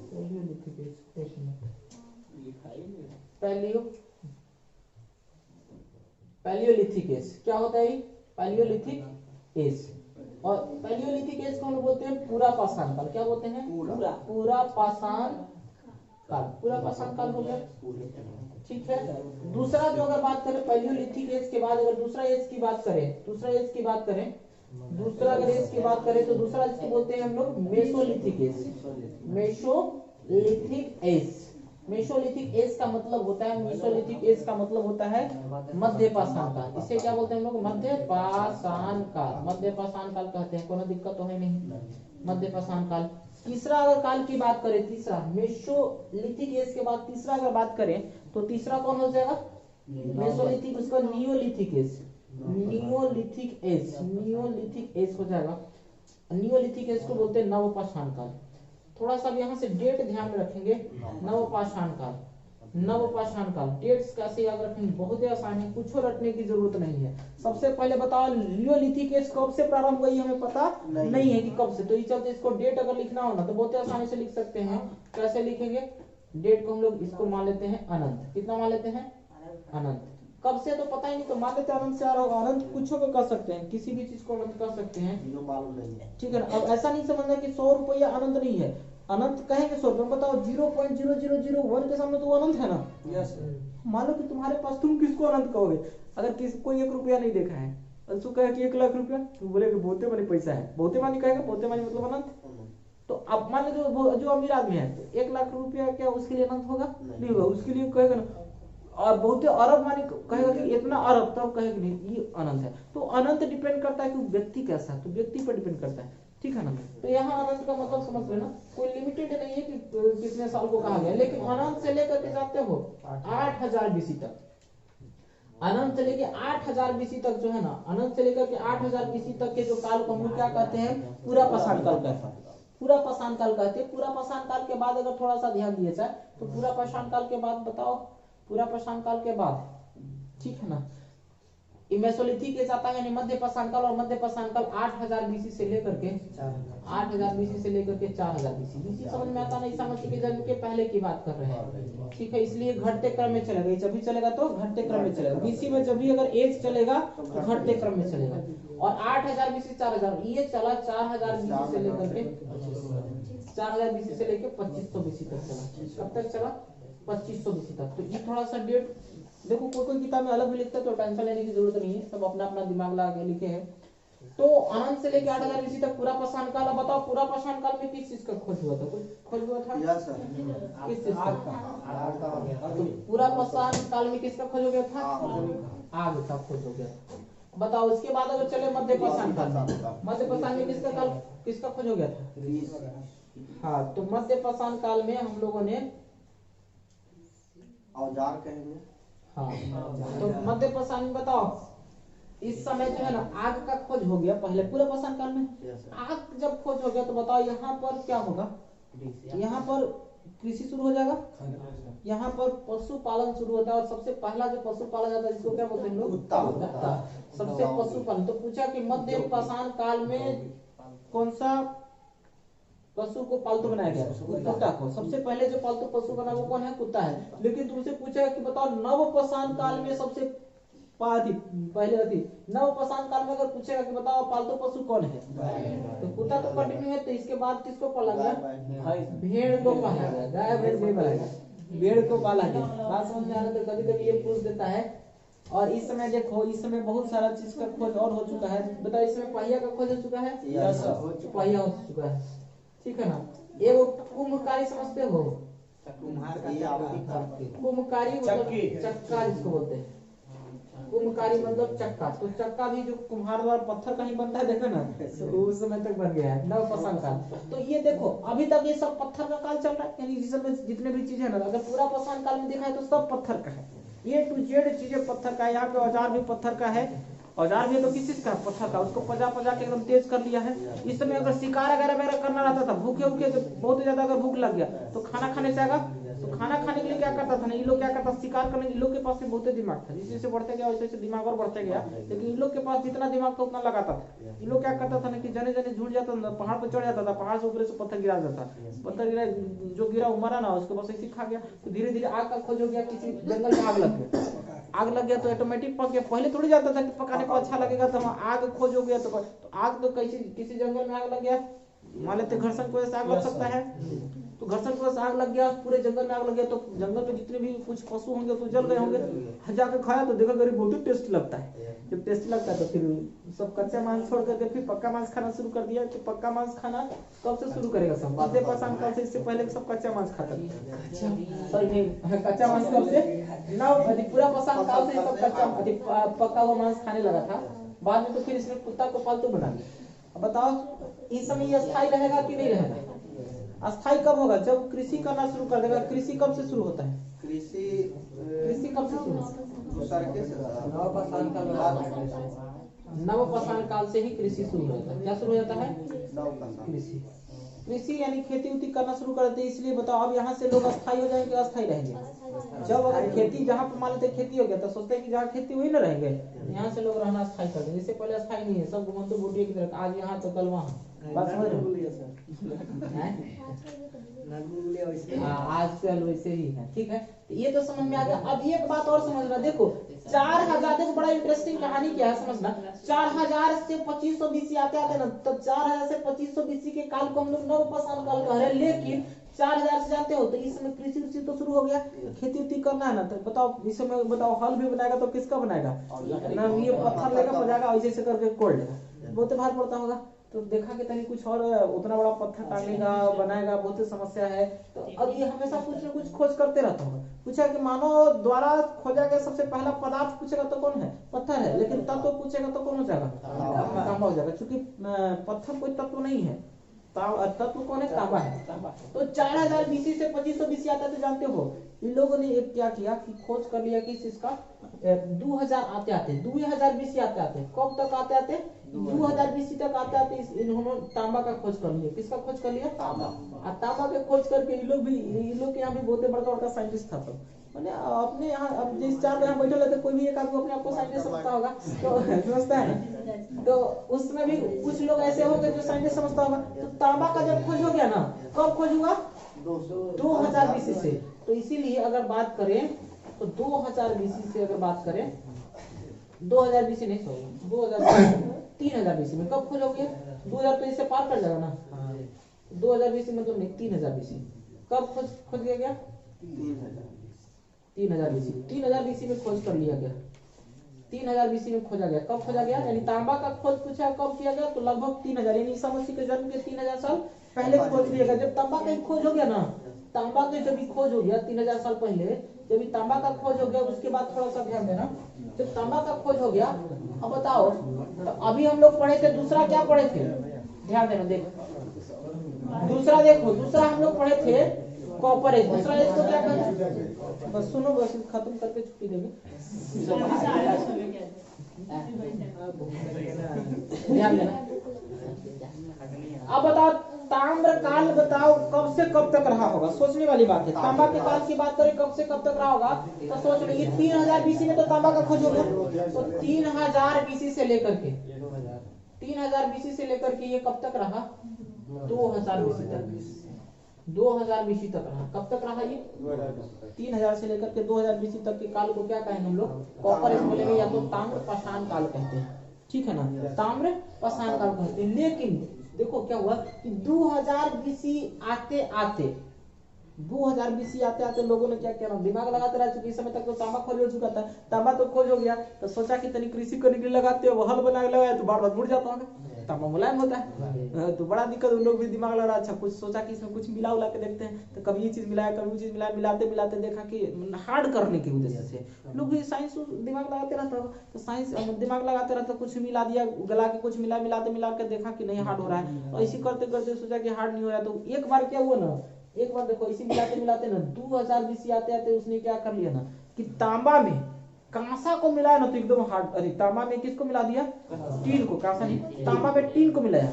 तो तांबा में जब टीन को मिलाया ना, दूसरा धातु टीन का ही खोज हुआ है। और टीन को जब मिलाया ना, तो देखो फिर बहुत ही हार्ड हो गया, तो बहुत अच्छा हो गया, तो खेती करने के लिए बहुत अच्छा हो गया। तो बताओ 2000 बीसी, यानी टीन का खोज 2000 बीसी के आसपास हुआ, और टीन को तांबा के साथ जब मिला दिया, टीन को जब तांबा के साथ मिला दिया, तो बताओ क्या बन गया? कांसा। और जब कांसा बन गया तो समझ रहा था, कांसा तो 2000 बीसी तक कांसा का खोजे हुआ। तो 2000 बीसी के बाद कांसा जो भी युग आएगा उसको कौन सा युग आ जाएगा? कांसा वाला युग आ जाएगा। और कांसा वाला युग को क्या बोलेंगे हम लोग? कांस युगीन काल बोलते हैं। और इसमें एक बात और समझना, ये तो समझ में आ गया, ये 3000 बीसी से लेकर 2000 बीसी तक हो गया। इसीलिए अगर तुमको पूछे कि बताओ प्राग ऐतिहासिक काल का अवधि कितना से कितना तक है, तो बता सकते हो अनंत से लेकर कहां तक? 2000 बीसी। 2000 बीसी में तो खत्म हो गया ना, 2000 बीसी में काल तमाम। तो आराम से देखो काल बता दी, ये वाला थोड़ा सा ध्यान रख लेंगे तो ऑटोमेटिक बता देंगे। अब हमने बताया क्या कि हमने एक बात बताया, हमने क्या बात बताया? हमने बताया कि इस समय तक तांबा में किसको मिला लिए? आ देते हैं। अब तांबा में टीन को मिला करके, तांबा को कहते हैं संकेत में कॉपर, सीयू में हम लोग टीन का सूत्र होता है एसएन को मिला करके हमने क्या बना लिया? कांसा बना लिया। क्या बना लिया? कांसा बना लिया। अब ये कांसा बना लिया, तो बताओ इस समय का जो युग होगा वो कांसा वाला युग होगा। इसीलिए जो हम लोग प्राग आद्य ऐतिहासिक काल को हम लोग कौन सा काल बोलेंगे? कांस्य युगीन काल। कौन सा काल बोलेंगे? कांस्य युगीन काल। तो कभी कभी परीक्षा पूछता है कि बताओ भाई आद्य ऐतिहासिक काल को क्या कहते हैं? तो कांस्य युगीन काल कहते हैं, कोई दिक्कत नहीं। तो कांस्य युगीन काल कहते हैं, और इस कांस्य युगीन काल में ही हम लोग सभ्यताओं के बारे में पढ़ेंगे। और सबसे पुराना सभ्यता जो भारत का है, पहला, जिसको हम लोग बोलते हैं, इसमें हम लोग पढ़ेंगे इसको बोलते हैं घाटी सभ्यता। सिंधु घाटी सभ्यता। इंडस वैली सिविलाइजेशन, सिंधु घाटी सभ्यता पढ़ेंगे। क्या पढ़ेंगे लोग? सिंधु घाटी सभ्यता। सिंधु घाटी सभ्यता, इसी को हड़प्पा सभ्यता के नाम से भी जाना जाता है। तो सिंधु घाटी सभ्यता, और ये 2000 बीसी से लेके कब तक है? 2000 बीसी से 1750 बीसी तक ये चलेगा। उसके बाद इसका पतन हो जाएगा, और उसके बाद 250 साल तक इसमें कोई नहीं आएगा। 250 साल तक कोई नहीं आएगा, तो फिर आएगा कब? 1500 साल पहले आ जाएगा, यानी कि इसके बाद आ जाएगा तुम्हारा वैदिक काल आ जाएगा। तो 2 इंपॉर्टेंट काल पढ़ना है। वैदिक काल, तो वैदिक काल किस युग में पढ़ना है? कांस्य काल यानी आद्यतिहासिक काल। आद्यतिहासिक काल का मतलब क्या? क्या इसमें कुछ लिखा हुआ मिला, लेकिन क्या पढ़ पाए? नहीं पढ़ पाए। वैदिक काल में लिखा हुआ मिला, लेकिन क्या पढ़ पाए? नहीं पढ़ पाए। वैदिक काल कब से कब तक है? तो 1500 250 साल तक तो कुछ मिला ही नहीं, कुछ है नहीं यहाँ पे। तो 1500 से लेकर के 600 साल तक, 600 बीसी तक है। 1500 बीसी से कब तक है? 600 बीसी तक। जब 1500 से 600 बीसी तक है ना, तो इस वैदिक काल को 2 वर्गों में बांट के पढ़ते हैं। एक ऋग वैदिक काल बोलते हैं, ऋग वैदिक काल बोलेंगे, और ऋग वैदिक काल के बाद एक दूसरा काल इसमें पढ़ेंगे, इसको बोलते हैं उत्तर वैदिक काल। उत्तर वैदिक काल। तो 2 तरह के काल पढ़ लेंगे। और इसका अवधि की बात कर ले तो ऋग वैदिक काल 1500 से लेकर कब तक पढ़ेंगे? 1500 बीसी से लेकर के 1000 बीसी तक ये पढ़ लेंगे हम लोग ऋग वैदिक काल। और ऋग वैदिक काल के बाद अगर बात करें तो उत्तर वैदिक काल 1000 बीसी से लेकर कब तक पढ़ेंगे? 600 बीसी तक। जब इसको पढ़ लेंगे तब तुम्हारा ये कांस्य युगीन काल समाप्त हो जाएगा। और 600 तक तो हम लोग कांस्य युगीन काल पढ़ लिए। इसके बाद हम लोग चले जाएंगे, और यही उत्तर वैदिक काल आते आते हम लोग लोहा का खोज कर लेंगे। किसका खोज कर लेंगे? लोहा का। और लोहा का खोज सबसे पहले किसमें किया गया? सबसे पहले लोहा का खोज जो किया गया, उसका प्रयोग सबसे पहले कहाँ किया गया? तो लोहा का प्रयोग सबसे पहले किया गया था युद्ध में। परीक्षा में पूछा कि लोहा का खोज लोहा का प्रयोग सबसे पहले कहाँ किया गया था? युद्ध में। बाद में उसका उपयोग हम लोग कृषि में करेंगे। तो उत्तर वैदिक काल यानी ये 600 बीसी आते आते लोहा का खोज हमने कर लिया। तो लोहा का खोज कर लिया, तो बताओ इसके बाद जो काल आएंगे, कौन सा काल आ जाएंगे? लौह युगीन काल आ जाएंगे। इसके बाद का जो काल है, ध्यान देना, इसके बाद का जो काल हम लोग पढ़े थे तो कांस्य युगीन हो गया। अब इसके बाद दूसरा नंबर पे आ जाता है, जिसको हम लोग बोलते हैं कौन सा? मध्यकाल। ये तीसरा बच गया। तीसरा इसको बोलते हैं हिस्टोरिक एज। और इसी हिस्टोरिक एज को बताओ क्या कह सकते हैं? क्या लौह युगीन काल कह सकते हैं? बिल्कुल कह सकते हैं, लौह युगीन काल कहेंगे। क्या कहेंगे इसको? लौह युगीन काल कहेंगे। और ये लौह युगीन काल जो दिखाई दे रहा है तुम लोग को, ये कब से कब तक रहेगा? तो 600 बीसी तक तो तुम लोग वहां पढ़ लिए थे। मध्य किसमें पढ़ लिए थे? आद्य ऐतिहासिक काल में। और 600 बीसी से लेकर के इसमें चलेगा कहानी, कब तक चलेगा? ध्यान देना, 600 बीसी से लेकर के 712 एडी तक चलेगा। कब तक चलेगा? 712 एडी। यही सब समाप्त हो जाएगा, तो तुम्हारा प्राचीन भारत क्या हो जाएगा? समाप्त हो जाएगा। उसके बाद हम लोग मध्यकाल भारत पढ़ेंगे।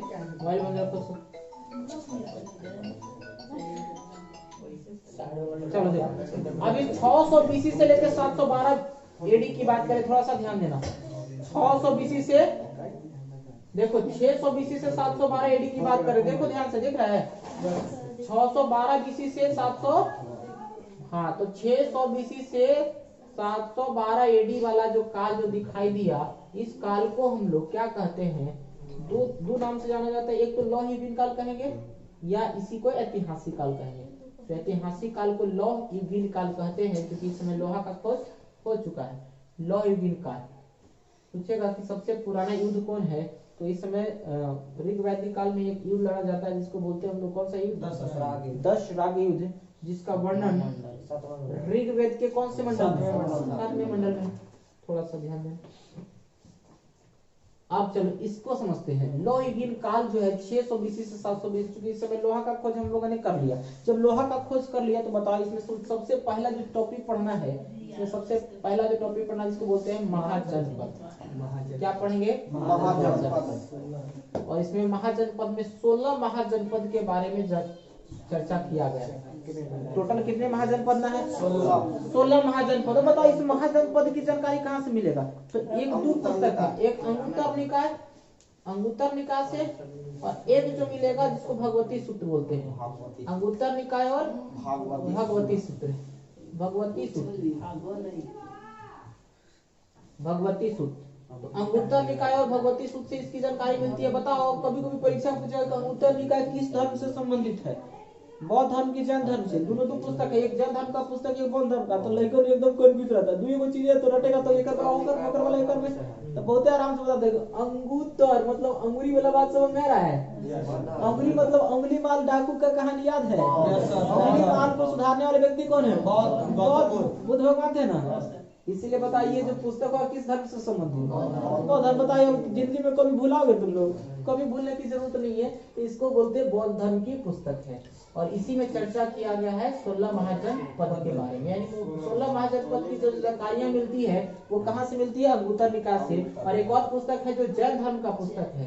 इसका पुस्तक है जैन धर्म का, और इसे बोलते भगवती सूत्र। तो ये पहला चैप्टर हम लोग को क्या पढ़ना है? लोही काल में महाजनपद। महाजनपद के बाद हम लोग पढ़ना, इसी में पढ़ेंगे मौर्य काल। कौन सा काल पढ़ेंगे? मौर्य काल पढ़ने से पहले दो धर्म पढ़ लेंगे। और वो जो धर्म है, एक तो तुम्हारा हो जाएगा बौद्ध धर्म, और एक पढ़ेंगे हम लोग जैन धर्म। एक बौद्ध धर्म हो जाएगा, बौद्ध धर्म, एंड कौन सा धर्म हो जाएगा? जैन धर्म। तो ये बौद्ध धर्म यानी गौतम बुद्ध की कहानी पढ़ेंगे, जैन धर्म में महावीर की कहानी को पढ़ेंगे। और ये देखो किसी भी बिहार के एग्जाम के लिए बहुत इंपॉर्टेंट होता है, क्योंकि ये दोनों का उदय खास करके अगर देखा जाए तो बिहार में ही हुआ है। इस चलते मगध यानी बिहार वाला कोई भी परीक्षा देने जाओ ना, तो ये बुद्ध धर्म और जैन धर्म जरूर पढ़ के जाए। एक क्वेश्चन पक्का रहेगा, कभी कभी अगर याद पूछे तो दो को पूछ देगा। तो बौद्ध धर्म और जैन धर्म की अगर बात करें, बौद्ध धर्म और जैन धर्म की बात, तो पहला हम लोगों ने इसमें लोही काल की बात करी है। ऐतिहासिक काल में सबसे पहला जो हम लोग पढ़ेंगे जिसको बोलते हैं हम क्या? महाजनपद। दूसरा जो टॉपिक हम लोग पढ़ेंगे वो क्या पढ़ेंगे? बौद्ध धर्म, और खास करके इसमें मगध साम्राज्य के बारे में पढ़ेंगे। और मगध साम्राज्य में जो सबसे पहला जो राजा जिसके पास अस्थाई सेना हुआ वो राजा है जिसका नाम क्या है? बिंबिसार। और बिंबिसार ने कौन सा वंश का स्थापना किया? हर्यक। तो हर्यक वंश सबसे पहला वंश आएगा। और हर्यक वंश के संस्थापक कौन है? बिंबिसार। हर्यक वंश के संस्थापक कौन है? बिंबिसार है। बिंबिसार के बाद देखो तो पहला हर्यक वंश आ जाएगा, और बिंबिसार के बाद इसका बेटा है जिसका नाम क्या है? बिंबिसार का बेटा है अजातशत्रु। अजातशत्रु का बेटा कौन? उदयन। उदयन के बाद अगला राजा कौन बनेगा? उदयन के बाद अगला राजा बताओ कौन बनेगा? देखो हसीन। उसके बाद शिशु नाग वंश आ जाएगा। तो नाग को डसने वाला नाग दशक आएगा। नाग ने डस लिया, नाग दशक याद रखना। नाग ने डसा ना, तो इसके बल से खत्म हो गया। नाग दशक अगला राजा है। उदयन के बाद अगला राजा कौन है? नाग दशक। तो हसीन। उसके बाद कौन सा आता है? शिशु नाग वंश। हर्यक वंश के बाद जो अगला जो वंश आएगा जिसे क्या बोलते हैं हम लोग? शिशु नाग वंश। दूसरा राजा शिशु नाग वंश। शिशु नाग वंश। शिशु नाग वंश के बाद जो अगला राजा, शिशु नाग वंश के जो संस्थापक है वो कौन है? शिशुनाग है। कौन है? शिशुनाग। इसके संस्थापक कौन? शिशुनाग। शिशुनाग के बाद अगला राजा कौन बनता है? इसी का बेटा कालाशोक। और कालाशोक के बाद अगला कौन है? बता। शिशु हसीन के बाद नंदी वर्षन। तो नंद वंश का स्थापना होता है। और नंद वंश किसका वध करेगा? नंदी वर्धन। नंदी को वध, तो इसी को बोलते हैं नंद वंश ने वध किसका किया? नंदी वर्धन। देखो कितना अच्छा से याद है, कोई दिक्कत नहीं, नाम से सब नंदी वर्धन हो गया। तो नंदी वर्धन को मारेगा कौन? नंद। तो यही से नंद वंश का स्थापना हो जाएगा। कौन सा वंश? नंद वंश। नंद वंश के बाद अगर चर्चा करेगा, नंद वंश के बाद अगर चर्चा करें तो नंद वंश के बाद अगला जो राजा बनेगा, ठीक है ना? तो नंद वंश के बाद अगर थोड़ा सा बात करें तो नंद वंश के जो संस्थापक है महापद्मनंद। पद्मनंद। चूंकि ये गैर क्षत्रिय रहते हैं, इसलिए उपाधि लेंगे। उपाधि क्या लेंगे? सर्व क्षत्रांक नाशक की उपाधि लेते हैं। हाँ, तो सभी क्षत्रियों को विनाश करने वाला महापद्मनंद। और महापद्मनंद का बेटा कौन है? घनानंद। घनानंद। और घनानंद के बाद ये तो हो गया, हसीन हो गया, तो ये हो गया महाजनपद। महाजनपद में नंद वंश के बाद देखो क्या पढ़ना है। नंद वंश के बाद देखो क्या पढ़ना है। नंद वंश के बाद अगर थोड़ा सा ध्यान दे तो आगे पढ़ना है हम लोग को मौर्य वंश। कौन सा? मौर्य वंश। और मौर्य वंश का जो राजा है, ठीक है, धनानंद को मारकर राजा बनता है चंद्रगुप्त मौर्य। हाँ, जंगल में ट्रेनिंग करवाते हैं कौन? चाणक्य। चंद्रगुप्त मौर्य। और इसने क्या किया? मौर्य वंश चंद्रगुप्त मौर्य हो गया। और चंद्रगुप्त के बाद अगला राजा जो बनता है इसका नाम है कौन? बिंदुसार। इसका बेटा कौन? बिंदुसार। और बिंदुसार के बाद अगला राजा कौन बनेगा? अशोक। अशोक के बाद अगला राजा कौन बनेगा? कुणाल। कुणाल के बाद अंतिम राजा कौन बनेगा? बृहद्रथ। कुणाल के बाद अंतिम राजा कौन बनेगा? बृहद्रथ। बात समझ में आ गया? कोई दिक्कत तो नहीं? ये तो मौर्य वंश समाप्त हो जाएगा। मौर्य वंश के बाद देखो कौन आएगा? मौर्य वंश के बाद कौन आ जाएगा? शुंग वंश। कौन वंश आएगा? शुंग वंश। ये शुंग वंश आ जाएगा। लेकिन शुंग वंश, ये शुंग वंश जो आएगा ना इसके बाद, ये तुम्हारा ऐतिहासिक काल में नहीं चल जाएगा। ये कौन सा काल में चल जाएगा? ऐतिहासिक काल। ये मतलब महाजनपद में नहीं रहेगा, महाजनपद के बाद का काल आ जाता है। ठीक है, तो उसके बाद लेकिन शुंग वंश और शुंग वंश के संस्थापक कौन है? पुष्यमित्र शुंग। हाँ, तो नाम से ही पता चलता है शुंग मतलब कौन सी शुंग भाई? पुष्य शुंग। हाँ, तो इसके संस्थापक कौन है? पुष्यमित्र शुंग। पुष्यमित्र शुंग है। और पुष्यमित्र शुंग के बाद जो अगला राजा जो बनते हैं जिसका नाम क्या है? पुष्यमित्र शुंग के बाद अगला राजा कौन बनते हैं? राजा छोड़ दो, शुंग वंश के बाद अगला जो वंश होता है, शुंग वंश के बाद कौन आएगा? शुंग वंश के बाद कौन आता है? शतवाहन। ना, कर्ण वंश आएगा। कर्ण वंश आएगा। इसके बाद कौन सा वंश आएगा? कर्ण वंश आएगा। कर्ण वंश। और कर्ण वंश के संस्थापक बताओ कौन है? कर्ण वंश के संस्थापक बता दो कौन है? कर्ण मतलब काना होता है। काना कैसे हो गया? तो आंख में ना बांस घोपा गया था। क्या घोपा गया था? बांस घोपा गया था, मतलब वासुदेव। वासुदेव कर्ण, समझ में आ गया? तो वासुदेव कर्ण हो गया। कर्ण वंश के बाद अगर चर्चा करें ना तो इसके बाद अगला जो राजा बनता है इसको बोलते हैं सतवाहन। सतवाहन वंश के संस्थापक बताओ कौन है? सिमुख। सतवाहन वंश के संस्थापक सिमुख है। और इसका प्रतापी राजा एक मिलेगा आकर चल करके, जिसको बोलते हैं गौतमी पुत्र शतकर्णी, जिसने भूमि अनुदान शुरू करवाया। क्या शुरू करवाया? भूमि अनुदान। एक गौतमी पुत्र शतकर्णी फिल्म भी है, देख लेना। चलो, सतवाहन के बाद अगला वंश कौन है बता दो? सतवाहन वंश के बाद चेदी वंश। सतवाहन के बाद कौन है? चेदी वंश। और इन्हीं सब के समकालीन इधर एक वंश का उदय होगा। चेदी वंश के संस्थापक कौन है? महामेघ वंश। और इसके प्रतापी राजा कौन है? प्रतापी राजा कौन है? खारदेव। महामेघ वंश। और देखो इधर, देखो ध्यान देना थोड़ा सा। इधर तो हम लोग 4 राजा पढ़े लिए। इधर क्या क्या पढ़े? 4 राजा पढ़े ना। इन 4 राजाओं को एक बार देखो। शुंग वंश के बाद 4 राजा पढ़े। शुंग वंश के बाद ये कितने राजा पढ़े? 4 राजा। और इसी के समकालीन ये सब जानते हो, भारत में ये सब देसी लोग हैं जो कि भारत पर राज कर रहे थे। विदेशी लोग इसी के समकालीन आएंगे। और विदेशी में देखो कौन कौन आ जाएगा। विदेशी में अगर ध्यान देना तो देखो विदेशी में कौन कौन आएगा। तो विदेशी में सबसे पहले यहाँ पर आता है जिसको बोलते हैं हिंद यवन। कौन आएगा? हिंद यवन। ठीक है, हिंद यवन। सब ये देखो, ये सब गुप्तोत्तर काल की कहानी आ जाएगा। ठीक है, गुप्तोत्तर नहीं आएगा। एक हिंद यवन आया। हिंद यवन के बाद बताओ कौन है? हिंद यवन के बाद बताओ कौन आ जाएगा? हिंद यवन के बाद आ जाएगा तुम्हारा, हिंद यवन के बाद बताओ कौन आ जाएगा? शक वंश। शक वंश। अच्छा, हिंद यवन के संस्थापक कौन है? इसके संस्थापक एक व्यक्ति नहीं बल्कि 2 व्यक्ति हैं। कितने व्यक्ति हैं? 2 व्यक्ति। 2 व्यक्ति में कौन कौन है देखो। एक है तुम्हारा डेमेट्रियस। डेमेट्रियस है। और एक कौन है? इक्रेटाइप। ये कौन है? इक्रेटाइप। ये 2 संस्थापक हैं। चूंकि हिंद यवन का 2 शाखाएं भारत में विकसित होती, एक पाकिस्तान वाला क्षेत्र में, समझ रहे ना। शक वंश के बाद, शक वंश के संस्थापक कौन है? शक मतलब माने शक किस पर करोगे बताओ? घर में अगर मान लेते तुम घर में रात में खूब बढ़िया से एकदम मन भर खूब बढ़िया से चिकन बनाया, चिकन छोड़ दो, चावल बनाया, चाहे कुछ बनाया और रात के गायब हो गया, तो शक किस पर करोगे? तो चूहा अगर घर में बहुत ज्यादा तो कहेगा कि चूहा खा गया, माने माउस। शक किस पर करोगे? माउस। शक वंश के संस्थापक कौन है? माउस है। हिंद यवन के बाद तुम्हारा शक वंश के संस्थापक माउस हो गए। और उसके बाद अगर चर्चा करें, ध्यान देना, इसके बाद अगर चर्चा करें तो हिंद यवन के बाद शक वंश। शक वंश के बाद बताओ कौन है? शक वंश के बाद कौन है? एक है जिसका बोलते हैं पहलव वंश। पहलव नहीं, पहलव। पहलव अलग है। पहलव के संस्थापक शिव विष्णु है, जबकि पहलव वंश के संस्थापक कौन है? पहलव वंश के संस्थापक कौन है? मित्रदात। कौन है? मित्रदात। मित्रदात। मित्रदात। बात समझ में आ गई? बस थोड़ा सा और है, बस खत्म हो जाए। तो पहला वंश के बाद अगला वंश कौन आ जाएगा? कुषाण वंश। कौन सा वंश? तो कुषाण वंश के संस्थापक कुजुल कैडफिसेस। और इसके प्रतापी राजा कौन है? कनिष्क। कुजुल कैडफिसेस। इतनी बातें समझ में आया? अब चलो इसको थोड़ा सा एक बार और समझ लेते हैं। चुपचाप बैठो, चुपचाप खत्म नहीं होगा, चुपचाप बैठो। महाजनपद के बाद देखो याद रखना, इधर वाला तो एकदम आसान है, कैसे याद रखोगे? तो कहना कुछ नहीं, अगर महाजनपद की बात करेंगे, ठीक है ना, तो महाजनपद में मौर्य तीन मास्टर से चैलेंज किया तो देखो सब याद हो जाएगा, इसमें रटने की कोई जरूरत नहीं। हाँ से बताओ कौन सा वंश आएगा? हाँ से हर्यक वंश, स से शिशुनाग वंश, न से नंद वंश, म से मौर्य वंश। तो मौर्य वंश के बाद इधर जो वंश देख रहा है ना, ये जो वंश देख रहा है, ये सब मौर्योत्तर काल की कहानी है। कब की कहानी है? मौर्योत्तर काल की कहानी है, यानी कि मौर्य काल के बाद की कहानी को क्या कहते हैं? मौर्योत्तर काल। मौर्योत्तर काल के बाद हम लोग क्या पढ़ेंगे? मौर्योत्तर काल जब पढ़ लेंगे तो मौर्योत्तर काल का राजा कौन आया देख लो। सु से क्या बताओ?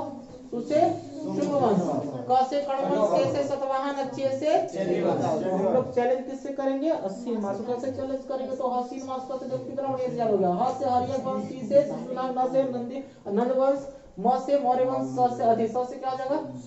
तो इससे पहले ये जो हो गया, ये तो मौर्य वंश हो गया, और इधर तो महाजनपद हो गया। तो महाजनपद में मुख्य रूप से हम लोग पढ़ेंगे हसीन। ये महाजनपद की कहानियों में पढ़ लेंगे। किसकी कहानियों में? महाजनपद की कहानियों में पढ़ लेंगे हसीन के बारे में।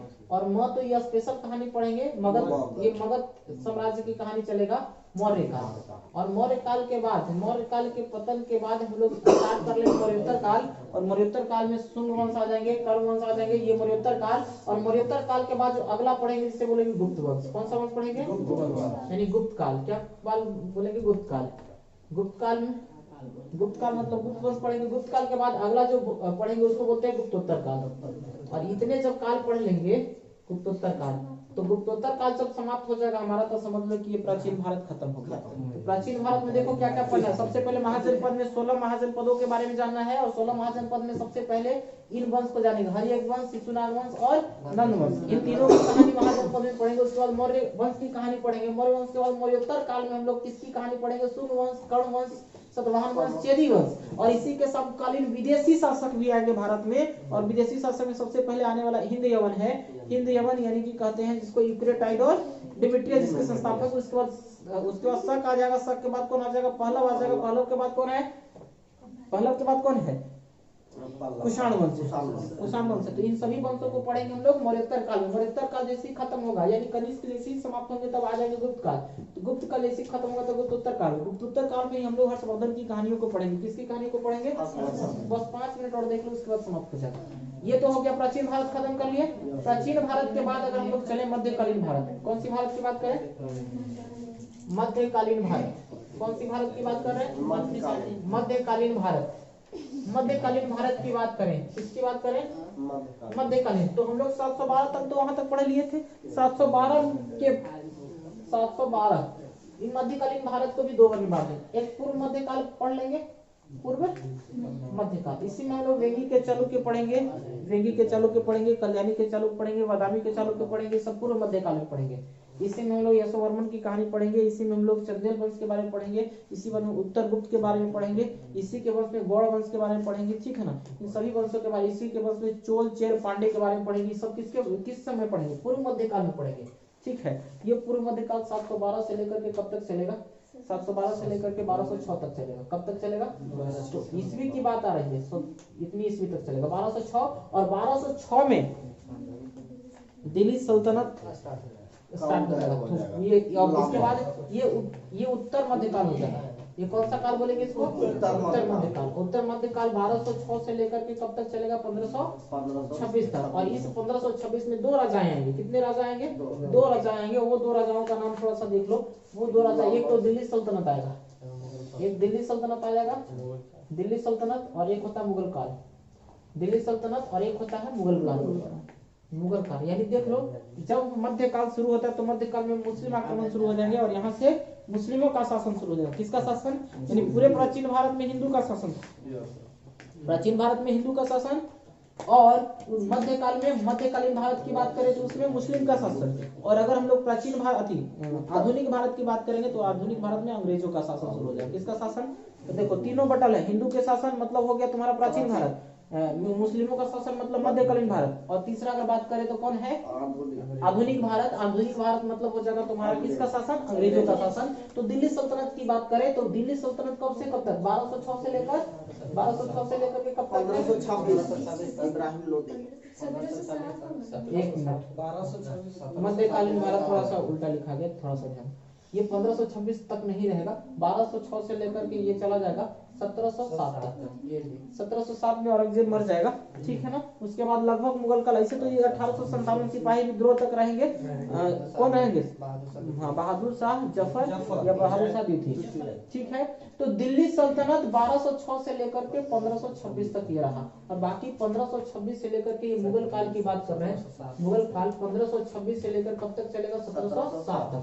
और इसके कुछ इंपॉर्टेंट, दिल्ली सल्तनत में जो राज करने वाले जो वंश होंगे, और उन वंश का थोड़ा सा एक बात याद रखना, कुछ नहीं करना, एक छोटा सा ट्रिक याद रखते हैं। गुल मतलब होता है फूल, गुल खिले तो सुगर ऐसे नहीं, हाँ चलो, गुल खिले तो क्या करोगे, सुगंध लोगे। तो गुल खिले तो क्या करो, सुगंध लो। ये छोटा सा ट्रिक से हम लोग किसके वंश को याद कर लेंगे, दिल्ली सल्तनत को याद कर लेंगे। दिल्ली सल्तनत में पहला जो वंश आएगा जिसको कहते हैं गुलाम वंश। और गुलाम वंश का संस्थापक कौन है, गुलाम वंश के संस्थापक की बात करें तो कुतुबुद्दीन ऐबक। और अगर इसके बाद अगर चर्चा करें तो खिल से हो जाएगा खिलजी वंश। कौन सा वंश हो जाएगा, खिलजी वंश। और खिलजी वंश के संस्थापक बताओ कौन है, खिलजी वंश के संस्थापक कौन है, जलालुद्दीन खिलजी। जलालुद्दीन खिलजी के संस्थापक हो गए। इसके अगर बाद की चर्चा करें तो से हो जाएगा तुगलक वंश। और तुगलक वंश के संस्थापक कौन है, तुगलक वंश के संस्थापक की बात करें तो इनके संस्थापक है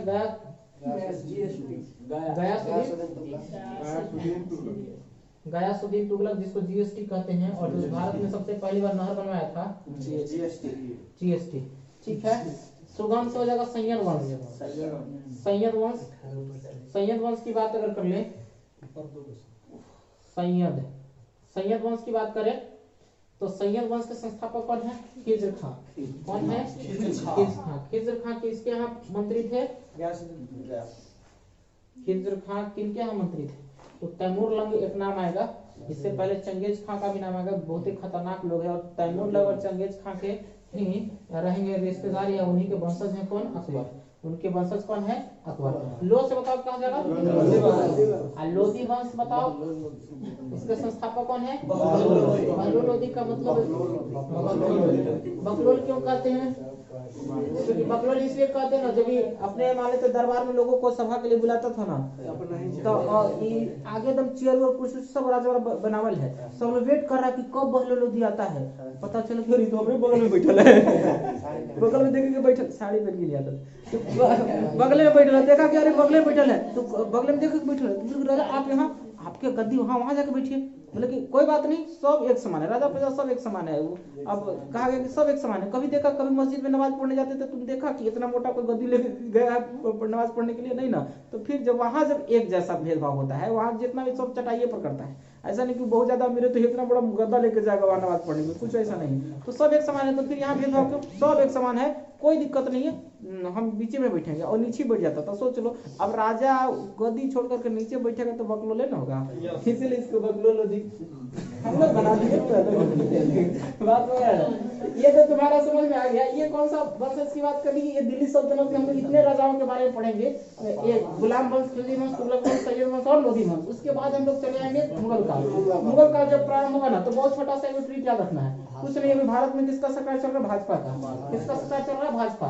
भाजपा का स्पेलिंग कैसे लिखते हैं, BHAJPA, भाजपा इसलिए लिखा था ना। तब बी से बताओ, बाबर, यानी मुगल काल का संस्थापक कौन हो जाएगा, बाबर। बाबर के बाद उसका बेटा कौन, हुमायूं। हुमायूं के बाद अकबर। अकबर के बाद बताओ कौन, जैसे जहांगीर हो जाएगा, कोई दिक्कत नहीं, याद करना भी बहुत आसान है। जैसे जहांगीर हो जाएगा, पी से क्या हो जाएगा, पी को साइलेंट करा करके एस पढ़ लेना, पी को साइलेंट करके एस पढ़ लेना। अरे इसे देखना, एगो साइकोलॉजी लिखता हूँ PSY साइकोलॉजी ऐसे करके लिखते हो। Yes, sir. और साइकोलॉजी में देखो P है लेकिन पढ़ते क्या हो S, तो P को तो S पढ़ ही सकते हैं। तो यहाँ पढ़ेंगे तो यहाँ भी पढ़ने में कोनो दिक्कत नहीं होना चाहिए, तो पढ़ लेते हैं। बात समझ में आ गया ना, इसको पढ़ लेते हैं। चलो इसको भी पढ़ लिए। तो S का मतलब शाहजहां, S का मतलब क्या हो जाएगा शाहजहां, S का मतलब शाहजहां, शाहजहां हो जाएगा। ठीक है, शाहजहां के बाद ये कौन हो जाएगा, ये औरंगजेब। औरंगजेब के बाद भी राजा आए लेकिन उतने सब नालायक राजा हैं। सब कैसा राजा है, नालायक है। इसको अपने आप से मतलब नहीं है। और ये जब पूरे मुगल काल जब पढ़ लेंगे, ये बाबर, हुमायूं, अकबर, जहांगीर, शाहजहां, औरंगजेब जब पढ़ लेंगे तो तुम्हारा ये पूरे मध्यकालीन भारत समाप्त हो जाएगा। और जब मध्यकालीन भारत समाप्त हो जाएगा उत्तरवर्ती मुगल काल का ठीक है। बांग्ला शासक किसे कहा? वो तो मोहम्मद बिन तुगलक मोहम्मद पढ़ेंगे। 1964 में जैसे ही पंडित जवाहरलाल नेहरू मर जाएंगे उसके बाद हम लोग आधुनिक भारत में समाप्त कर लेंगे। इसके बाद जितने भी पढ़ेंगे सब जितने भी आएंगे वो करंट अफेयर में आएंगे। कितने तक आएंगे, करंट अफेयर तक आएंगे। तो कल से हम लोग पहला लेसन स्टार्ट करेंगे प्राचीन भारत में सबसे पहले हड़प्पा सभ्यता। क्या पढ़ेंगे, हड़प्पा।